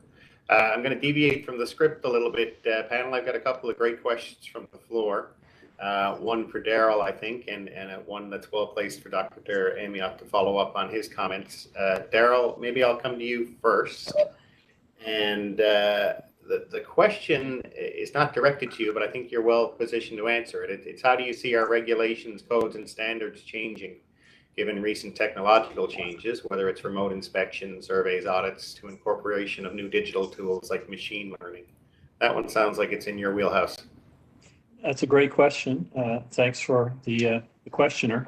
I'm not sure I can answer all of it, but one thing I've become first-hand aware of is that when you go to these, when you're forced to go into a different way of working, there's almost automatically a reduction in efficiency when you're not doing things the way you had always done them. And we have to fight against the idea that there are certain time frames when things have to be done. There are certain ways that they have to be done. We have to get a job done here for classification and certification of ships and platforms and so on. The public requires it and demands it. That's our job to do. So we have to use the technology that we have to get the job done. But I mean, get the job done. If it takes a little longer, it's still required to spend the time to make the assessment that the applicable thing is safe and whatnot. There's nothing new with moving towards technology for surveying. We had condition-based monitoring many years ago when I first started this, and I go, well, what's that? Well, that's when the ship has the ability to put technology in place to tell you that the pump was still healthy or that the generator was still working properly. And you could partially rely on that to assess that things were okay. In that time, that you usually also had to go there and have a look at it as well. But as time goes on, we've gradually moved more and more towards technology. The trick is we've been really kickstarted here in the last year and forced into something. The challenge to groups like Lloyd's and to Scott at the Petroleum Board is we have to make sure that we're still getting the same quality job done. You know, there's nothing more important than keeping these facilities safe, as all the operators have the same goal. They all want to make things safe as well. And we have to recognize that we can use the technology, but we have to use it properly. So I hope that's a reasonable answer, Scott. That's a great answer. Thank you. Others want to weigh in? The other question from the floor builds on Dr. Amiot's commentary, and the question is, it would help to know if the panel thinks there's a likelihood in a knowledge gap in graduates, and what are the ways to fill that gap? For example, short courses when in-person classes resume. The suggestion that graduates might be distributed all over so they could take in local universities if courses are available. So, Dr. Emmett, you spoke earlier about some of the things you're going to carry forward, and the question is there going to be a knowledge gap arising from all of this? Yeah, I did say that, didn't I? I think I was more just kind of alerting, I guess, just raising the issue. I'm not convinced that there will be a knowledge gap. I think that we have, 1 year now of online for most of us. I think if we teach online much longer, that becomes a real possibility. Because, I mean, the thing with, there are universities that are very skilled at teaching online. Most are not. And mine and Memorial, I'll say, and others. I mean, we were thrown into this. We didn't do a lot of online teaching. We were delivering content in person, and that suddenly changed. So we're adapting and we're getting better at it. I think if we're back in classroom in the fall in some form, the knowledge gap is not going to be too severe. If there does turn out to be a knowledge gap, then I think things like, well, we're going to see continuing professional development. There are going to be sessions at conferences for the next big prediction here for the next 10 years about lessons learned from the pandemic. And I think, there will be ways that we can kind of close that gap. So I was really just wanted to raise the issue as something that, and it's something we're concerned about in academia, and particularly accreditation as well as a big issue. Our accreditation board has been very understanding and kind with us for a year. I think if we were to go much longer in this mode, things might change a bit. So that's my thoughts. I don't know if others on the panel would have a thought on that. Yeah, it makes a lot of sense. Anybody from the industry side have that concern about a potential knowledge gap arising from what we're living through? Yeah, I wouldn't say I have a specific concern myself. I think I think to the extent there is, I think you have to look at ways to address it. And one thing about, I guess, within the industry sphere is it's about competency and filling those gaps, right? So there's lots of ways that we can start looking at new graduates. What kind of training do they need? Did they get all the skills that we were looking for? And normally for a lot of these technical and non-technical areas, we'll have specific, we'll say, competency requirements that we try to fill. So there may be a gap we need to fill. I wouldn't say I'm personally concerned about it myself, but if it goes longer and longer, then, it is much more difficult. I find it much more difficult myself to learn online than in person. So it's a real thing.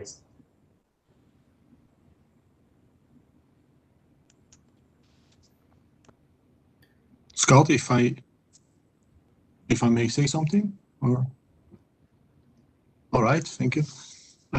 Yes, I think it's very important to raise the question in any case, because it's very early, of course, now to see or to measure the impact of what the online teaching will deliver.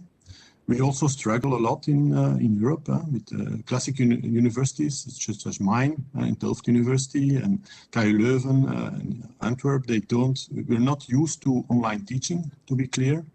And it will have probably an impact, but we're not sure what it will be. So that's something to keep an eye for. But on the other hand, I think in the future, some kind of a hybrid way of teaching will be more adhered to, will be more done. And there are certain ways of recording lectures. And then, for example, having the students, some kind of a flipped teaching, flipped classroom teaching. So recording everything and then asking questions. So they play from minute 0 to minute 20, and then you ask a number of questions, etc. They have to answer the questions to see whether they understood everything. And then in the classroom itself, they can go much deeper into the matter. That's how we do it sometimes at TU Delft. So the students are supposed to have seen the recorded teachings, and then they can ask questions much deeper into the matter than was the case if you would do a regular classroom teaching. So it can have some benefits as well. I don't think that, well, of course, I don't know, but I don't think that there will be a knowledge gap. But this is indeed something that should be monitored And actually, the idea is that the knowledge will even be improved by using hybrid teaching, in my opinion. Great points. I feel like this discussion should go into the time capsule, and when they organize C-RISE 15 in 2031, they can dig out the recording of this discussion and see how we did in terms of predicting the future and all the outcomes from the pandemic. Paul, back to you. A question about holistic safety management plans and the degree to which they're going to start to incorporate natural calamities like pandemics and sort of move beyond the traditional focus on incidents and accidents. Yeah, it's always dangerous when you ask a university professor to predict what industry will do, but I'll give it my best shot. That's why that was deliberate. Okay, thank you. I just want to very quickly comment. I fully agree with you and Sarek. University teaching will change going forward. It has to, because we've learned from this and we can be more effective in our teaching. Okay, I'm going to answer that question, Scott, by saying yes. Companies that I think already have a risk-based approach to their business operations are going to do this, are going to consider things like pandemics as we move forward. And in fact, they're already doing it. We are already doing it. NatTech events, these natural hazard triggering technological disasters, like what happened at Fukushima and other places, we're familiar with that now. I don't think there's many companies who would be involved in this particular symposium that aren't planning for maybe what would happen in the event of a hurricane or an earthquake, if that was a credible scenario. And in fact, Stuart Behe talked about that yesterday. I heard him, hurricanes in Texas, the chemical industry is pretty well versed with that now. Deep freeze, maybe that's another matter, but you can see the attention that's being paid to that. The Voices Bay presentation today, I thought was just excellent. And the idea of, I would hear in the media about the Spanish influenza pandemic, but that was so long ago and it was totally different. And how could we learn from that? But here's a company that has learned from the impact of that pandemic on the indigenous peoples who they directly engage with and a large part of their workforce. So I really thought that was tremendous. So bottom line, we have to think that we have a new credible scenario to deal with now. Anyone who thinks about risk and doesn't think that, I think is maybe taking a too narrow a focus on risk. It's probably the probability side of that credible scenario that is the biggest challenge. I would just throw that out for debate. The consequences of this pandemic became apparent fairly soon, but the likelihood of becoming infected, was a big unknown, and perhaps it still is in some ways. Other companies that are maybe less versed in matters related to process safety, that's going to maybe be a different issue. And I think that in general, what we can do is continue to push to expand process safety concepts into high hazard industries that are not part of the chemical process industries. I'm aware of an initiative in the province of British Columbia in Canada with the regulator WorkSafe BC. They produced a wonderful short 7-minute video on PSM, or getting process safety into high hazard industries, and it's pulp and paper.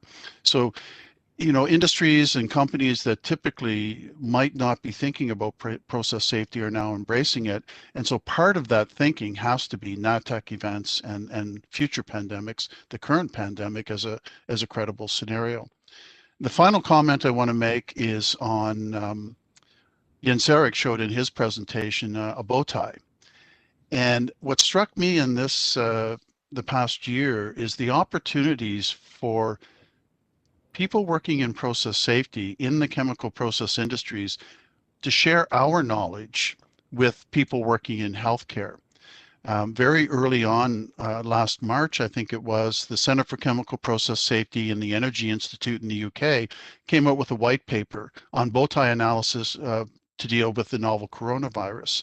And we're doing some work in that, as I'm sure people throughout the world are. So there's lots of process safety techniques, concepts that find their way into pandemic modeling. And I think that that's something that we should continue to put out there as well.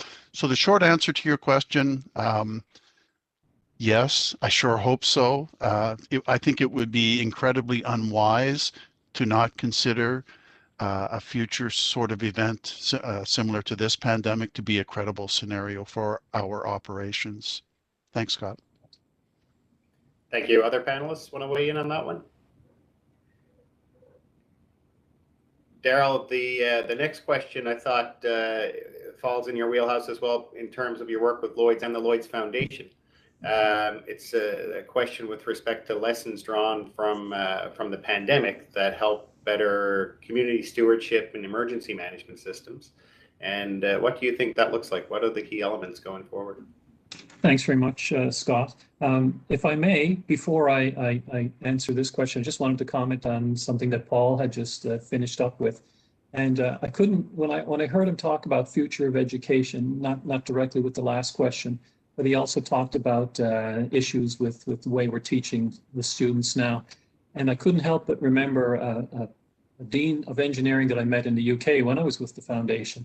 And he said his ultimate goal was to have engineering students educated without ever attending a lecture and without ever writing an actual exam on a piece of paper. And he had a completely different approach to engineering, which involved groups together and looking at different pieces of machinery and electronics and so on, and sharing experiences as to what they thought. First of all, the first question was, what is this? And they'd have to think about what it was. And then it was, what can go wrong with it and what can fix it and so on. They built up a portfolio of experiences, and that got them through the first term. And then it was on to the next term and the next term, and continued on until they got their engineering degree. So I couldn't help but think of the novel approach this guy had driven it. And once again, back to my original theme of things were moving in a certain direction. The pandemic has kickstarted a lot of things, and this is just another of them. We were going along there thinking about different ways of educating students. What's the best way? What's the most effective way? And now we've been forced into a certain path this year, which we may or may not continue. Okay, so on to my question. There are two parts to the question as I read it very carefully, and I think I can answer the second part of it better than the first part. So I divided it up into safety management systems, what lessons have we learned from them, and what about community stewardship? So I don't feel quite so qualified to talk about community stewardship, but I will nevertheless, in the end, offer some personal opinions. But with respect to the former, the emergency management, I think the lessons learned with respect to the pandemic are as follows. I have three of them. One of them is something that Paul just mentioned, and that despite what our parents assured us, this was a safe world and these things couldn't happen. Well, it did happen, and it can happen. So despite the idea that, you know, these major events probably won't happen, they can, and we need to be ready to face them. So we have to have emergency safety management systems and so on that recognize the possibility of these sorts of events now. We've actually had one. The second thing that came to mind was, normally when we talk about safety management systems, we're not usually thinking about health. We're thinking about explosions and helicopter crashes and all the other terrible things that can happen, slips, trips, and falls and everything. It's not too often that you open a safety case and you start talking about pandemics and viruses and whatnot. But now, going forward, we will. That's a lesson that we have to pay attention to. And the final comment I had about that was an increased recognition and an increased reliance on many of the concepts that the industry, both oil and gas and marine, have relied on in the past decades when I've been working. One of them is what I mentioned earlier: fit for its intended purpose. We can't just put everybody in a bubble from here on in case we have another pandemic. It reminds me of offshore platforms. We can't build roads in from offshore platforms. That would be ultimately safer, but they have to be fit for purpose and so on. ALAR, as low as reasonably practicable. Risk management concepts. These are going to be even more important, I think, going forward, when we have to say, what do we need to plan for? What do we need to protect against? And whilst at the same time recognizing that we have to continue our business and continue life, in fact. So those are the three lessons I came up with respect to safety management systems.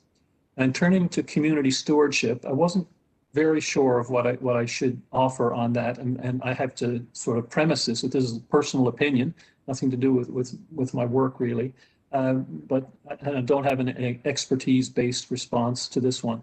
But a couple of things have occurred to me over the past year, and one of them is the reward system that we have for many of the frontline workers that have been front and center dealing with us and making making those of us who aren't in these occupations be able to carry on life, first of all. I'm talking about nurses and doctors and so on, ambulance drivers, and those people who helped make life go on a little bit, like teachers and delivery people, people who deliver food to us and we can still have a pizza if we wish.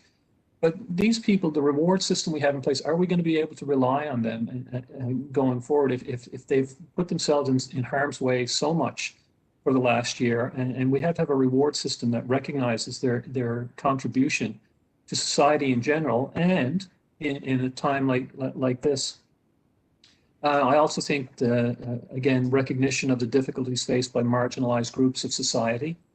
And the final thing I reflected upon when I thought of community stewardship was I've lived in both or all of Asia, Europe, and the Americas during the past year. So I've seen the reactions to the pandemic in three different groups of countries and so on.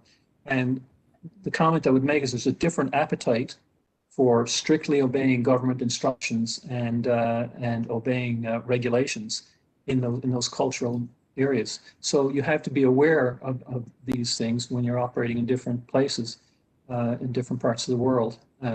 So those are the reflections I had on community stewardship. But again, this is an amateur's view, a personal opinion, rather than a more professional view, which I'll leave to others. So I thought I should try to answer the question you posed, Scott, but I'm not sure I'm really well qualified to do it. Thank you. I thought you did quite well. Does anybody else want to take a crack at that one? All right. I invite the audience to continue to submit their questions. We've got a couple trickling in, so that's good to see. We'll get to those shortly. I'd ask panelists to turn your cameras on. I've been asked for a photo op, so if I could trouble everybody to turn on your cameras, and we'll try to get that out of the way as we move on here. I'm also going to try to focus you back onto the subtopic here of remote operations, digitalization, etc. I think it's generally accepted that that is an important part of the way forward and an important part of resilience coming out of the pandemic. As a regulator, I worry a little bit about it for probably familiar reasons around training and competency and cybersecurity and those sorts of things.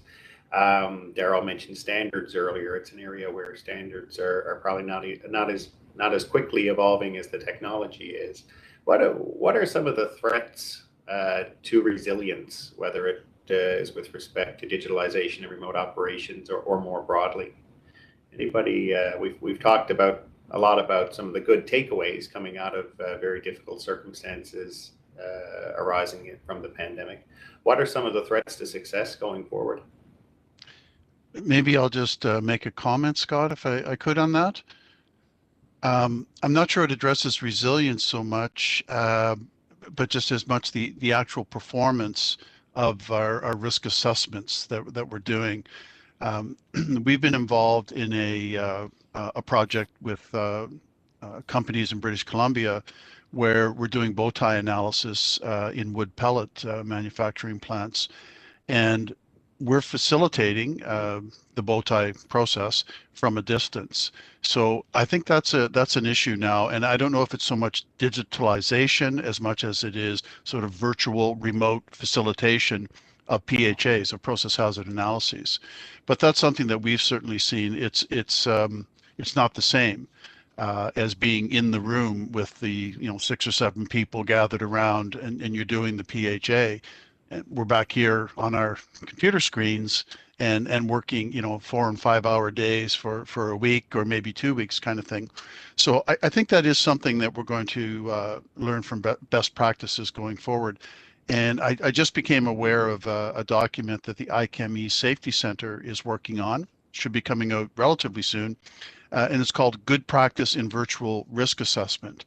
And they're talking about doing HAZOPs remotely or virtually, whatever you want to call it. So I just kind of wanted to raise that, as I think that's something that will be something that we're all dealing with, and people have been dealing with in industry certainly over the past year, and it's going to continue. And there's probably, I think, as Daryl said, there's some good things that we can learn from that, and we're going to do things differently as we go forward.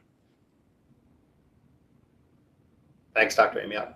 I think one thing I could note, Scott, would be, it was mentioned earlier that everyone has a different preference. We talk about digitalization and working from home. Everyone is different, and everyone will have a different need to connect with people, right? So everyone will, some people just naturally need that for their own, mental health or their own health, whereas others are very comfortable. So I think some of the challenges we'll have is just finding that right balance with, large organizations and very different people.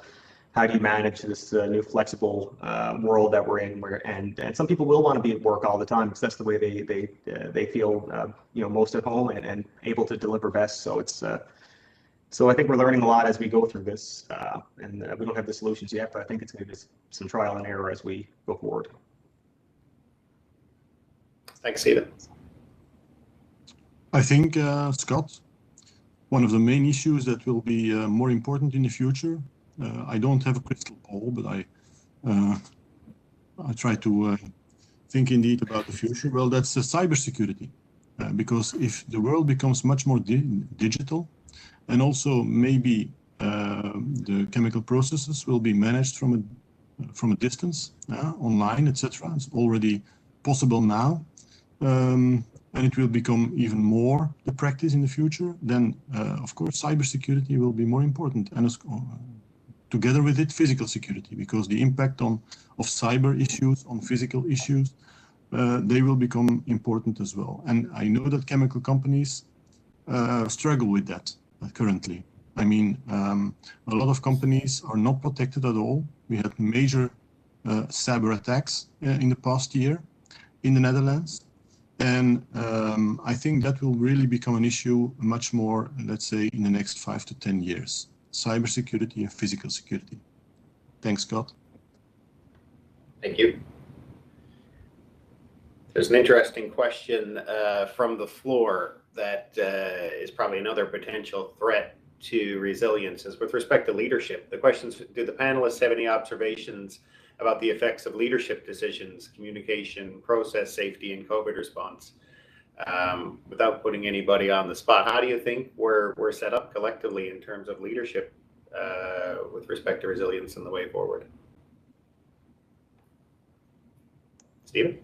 Yeah, I could try to take this one. I think, when you think about crisis management, leadership sets the tone, right? So if you have a crisis leader that's, focused on resolving the issue, that's probably not where you need to be early on. It's understanding. If you have a leader that's not focused on people, I mentioned earlier about people's mental health and fatigue and whatnot. That sets the tone for the response. So I think it's everything when you're in the middle of a crisis, because people look to that leader and there's a lot of the challenges that when you're in a crisis, you're not really thinking as much as you would normally be thinking, right? Maybe you're having your own crisis. You don't know what to do because it's all new. So you're really looking to that leader to drive right behavior. So I think that when we think about leading through a crisis, either the crisis leader or the business leader or political leaders or all the different leaders we have, it's setting the right tone because people in a crisis generally follow along, right? It's a very dangerous situation where it's more challenging for people to challenge their leader in a crisis. So I think setting the tone is really important. Thanks, Steve. Just a quick comment, Scott. I've often thought that we should call it PSL, not PSM. It should be process safety leadership, just in general, and particularly in these times. I agree with Stephen. I think that is absolutely key. And I won't bring in politicians too much, but I do know government leaders in my part of the world where I am. I think we've been very fortunate because I've seen the impact of strong leadership, strong communication, and what it's done in my own geographic region. And I'm very grateful for that. And I'd also mentioned last year, some people may be aware that in the province of Nova Scotia, soon after the pandemic really started up, we had a horrible mass shooting experience here in the province, and it was truly devastating to so many people. And again, strong leadership in the time of a pandemic was essential to helping us heal to some extent through that. So that's kind of a personal example that I wanted to share. But in general, I think leadership and communication are absolutely key at this time. Yeah, I think it's fair to say Nova Scotians have been an incredible model of resilience over the last couple of years, for sure, Dr. Amiot. Yes. Dr. Rainiers. Thank you. I completely agree with previous speakers. And in my experience, actually, in Belgium, we have the opposite. We had a lack of leadership, which led to the problem, actually aggravating everything. So people, we have 9 ministers of health, and they had to talk with each other, etc., etc. So indeed, in these times of crisis and pandemics, you need strong leadership, good leadership, knowing what to do in times of crisis. Not necessarily the same leadership as the leadership that you have in normal times. So I completely agree with the previous speakers, with Paul and with Stefan. And I think that maybe there should be well thought over for future times. Because lack of leadership clearly doesn't work. Thank you, Scott. Great points and a really great question. Thanks for that. Next question from the floor is an interesting one. As a regulator, we talk a lot with operators and other stakeholders with respect to reducing risks to levels that are as low as reasonably practicable, the concept referred to as ALARP. And the question is looking to the future and considering discussions on credible hazards. When it comes to the concept of ALARP, does technological advances and new ways of thinking of operational models change our definition of what is practicable? Anybody want to take a crack at that one?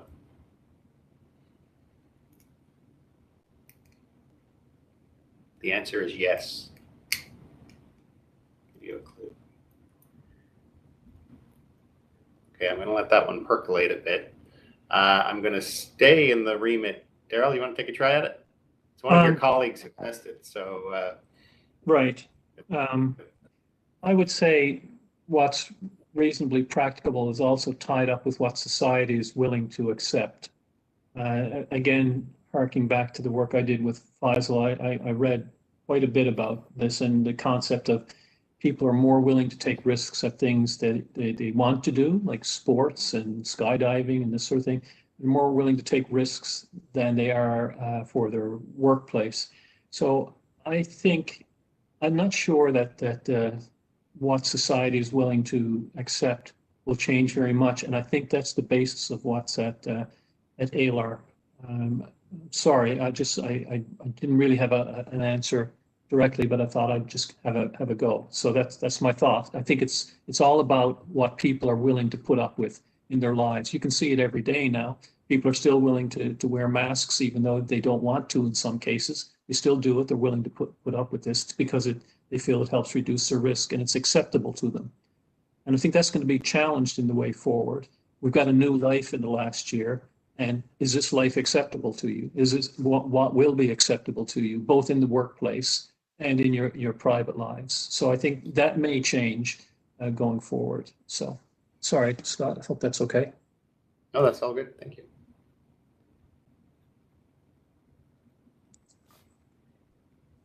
If I may, I fully agree with Daryl, but I would just add to that perhaps more information, more knowledge on safety and how to see risks and how to see probabilities of certain situations should be given to people from the public, to citizens. I think it will increase due to the vast possibility of internet and getting knowledge, etc. But in any case, I think education of people will lead to a better understanding of the reality, and this way also to a good perception of what is out there of the reality, and therefore people accepting risks in a different way than is the case today, perhaps, or not accepting risks in a different way than is the case today. The more that people are educated, the better with respect to risk and safety. great points. Thank you. If there are further questions from the floor, we have a couple of minutes remaining. I'd encourage folks to submit them. While we wait to see if there are any further questions from the floor, I have one for the panelists. I'm not only a moderator, I'm the regulator. So it's just the five of us. There's nobody watching. What's your advice to regulators or even to governments with respect to creating an enabling framework going forward for resilience of the industry and for implementing some of these lessons learned we've talked about this afternoon? Any advice for me while you've got me here captive?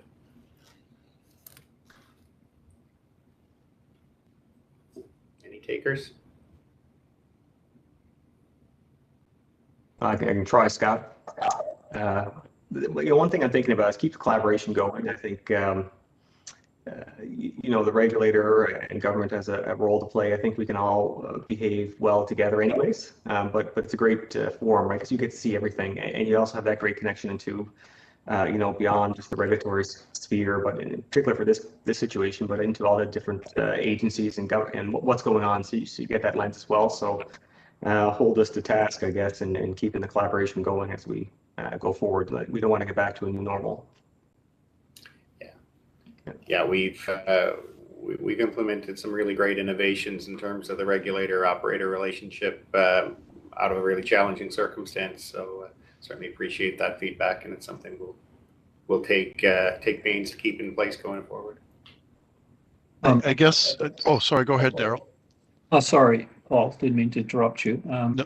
Scott, I think we spoke a few years back about the combined regulatory framework that we have in this part of the world, and I think we need to continue, like Stephen said, and like I think everybody will agree, we need collaboration is a key thing.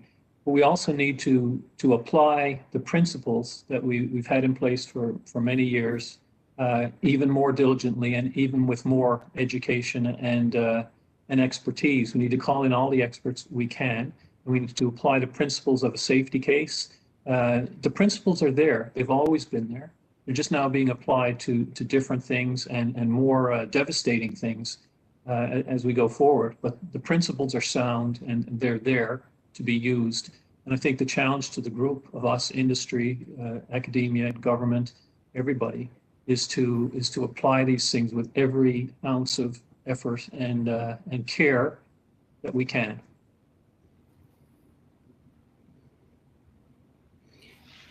Great point.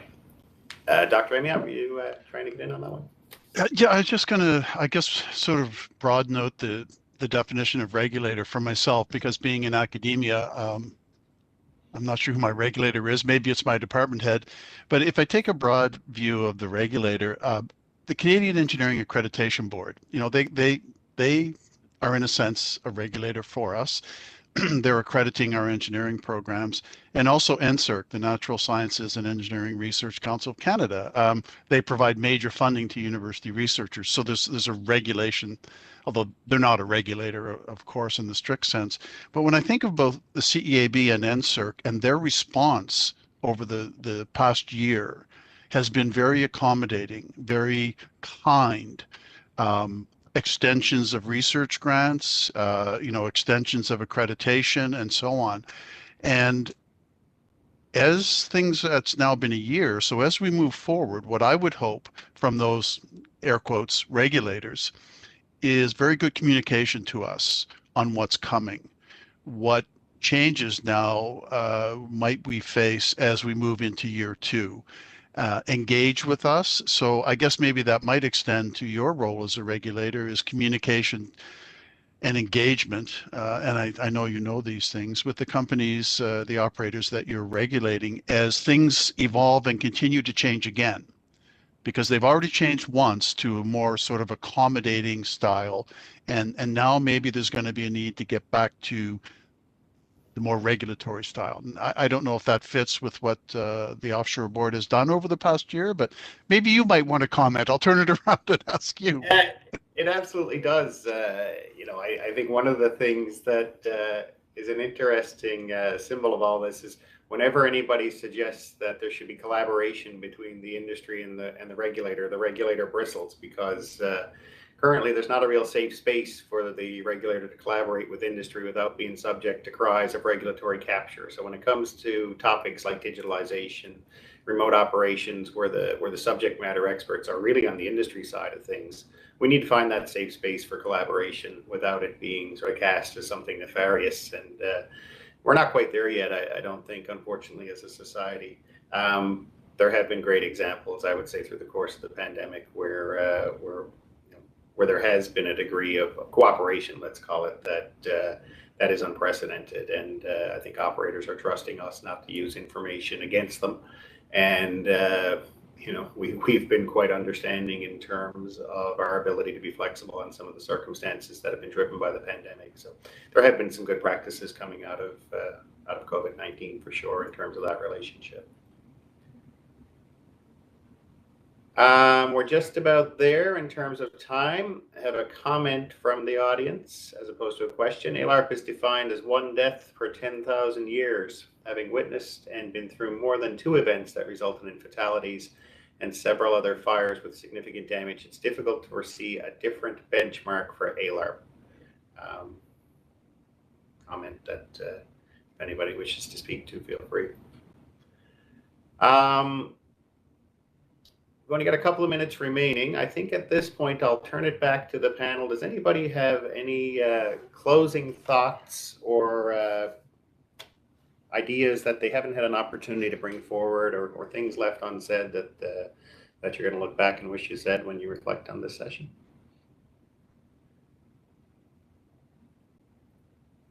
I'm not seeing anybody's camera turn on, so I think that indicates that we've just about exhausted our ideas. Oh, go ahead, Dr. Emil.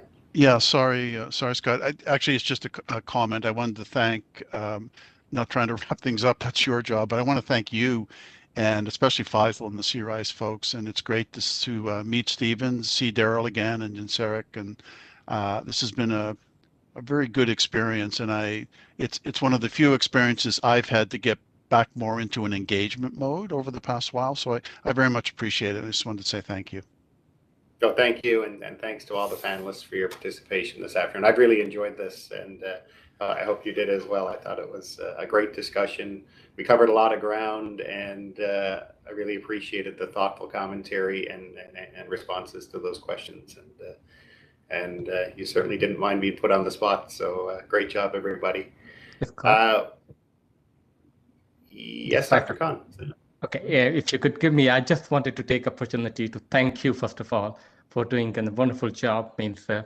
I'm short of word to express the solidity and the support the team has provided.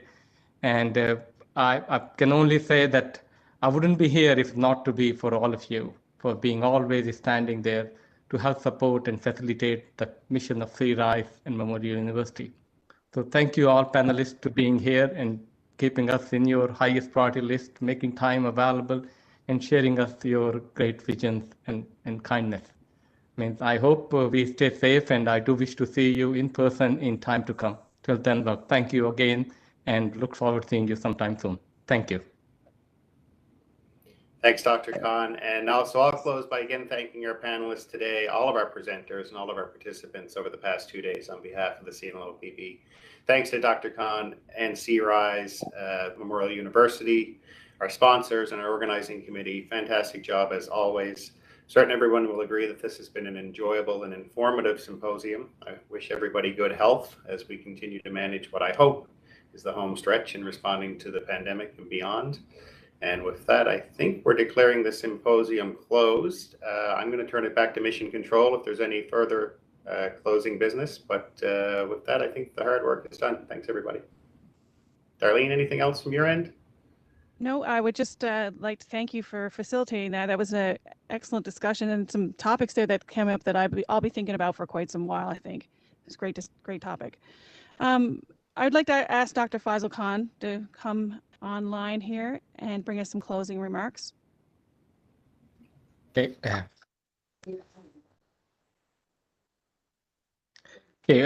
First of all, thank you all, and thank you, Darlene, for help facilitating this wonderful today, and thanks, Dr. Ahmed, for facilitating our yesterday's event. I'm not sure how to best express my feeling, and with this virtual event who has taught me quite a lot of things over time and helped me feel nervous at times when we were initially planning stage.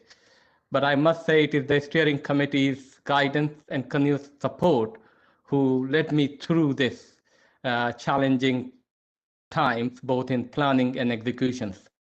So I sincerely appreciate my whole team and specifically the steering committee. I cannot stop appreciating the board support. Means Scott and his team has always been there, side by side, debating, discussing what would be the best and how should we be presenting. So I really don't treat board to be a board, but a collegial consultation and an arm where we could able to facilitate the knowledge sharing, both from operators as well as from the regulators. So we are the conduit of transformations of knowledge between the two entities. I take great pride saying that my colleagues and friends from Europe, China, and different parts of the world have kept us in their priority list and made time available for us to be sharing. I wish to see you all in person in time to come. And once again, thank you all for joining us. The video and the details of the event is available on YouTube C-RISE. So in case you wish to have this in form of review or any other purposes, please feel free to visit and use it. We will have a documentation prepared based on the outcome of this event, which we will be sharing with you all through a public domain. Once again, thank you all for joining, and thank you to the participants for being there. I sincerely appreciate whoever, wherever come from and being part of this great activity. Wish you all the very best. Stay safe and stay healthy. Bye for now. Thanks, Faisal. Thanks, John Duff. You're a wizard. Thank you, everybody. Thank you very much, Faisal. Also nice to see you. Nice to see you, Paul. And thank you very much, Scott, for a very good moderation. Bye Thank to you all. Especially thanks to John and Darlene for making things work so smoothly. And thanks, Scott. It's nice to see you again. And it was a pleasure for me. And hi, Faisal. It's a pleasure for me, as always, to talk about these issues. Thank you so much. And I hope to see you all in person again real soon. I'll speak to you next week, Jens Eric, I understand. You guys keep talking to each other in one way or another, but thank you, Dara, for being here. This is just so refreshing to see you and Dr. Paul. This is so nice. This is the best part of the day, to be honest, and perhaps the best part of the month and week. I'm so happy and excited. Thank you so much. Take care. Thank you. Good to see you again, Sarek, Daryl, Yeah, Faisal. Take care. Bye-bye. Bye-bye. Take care. Bye.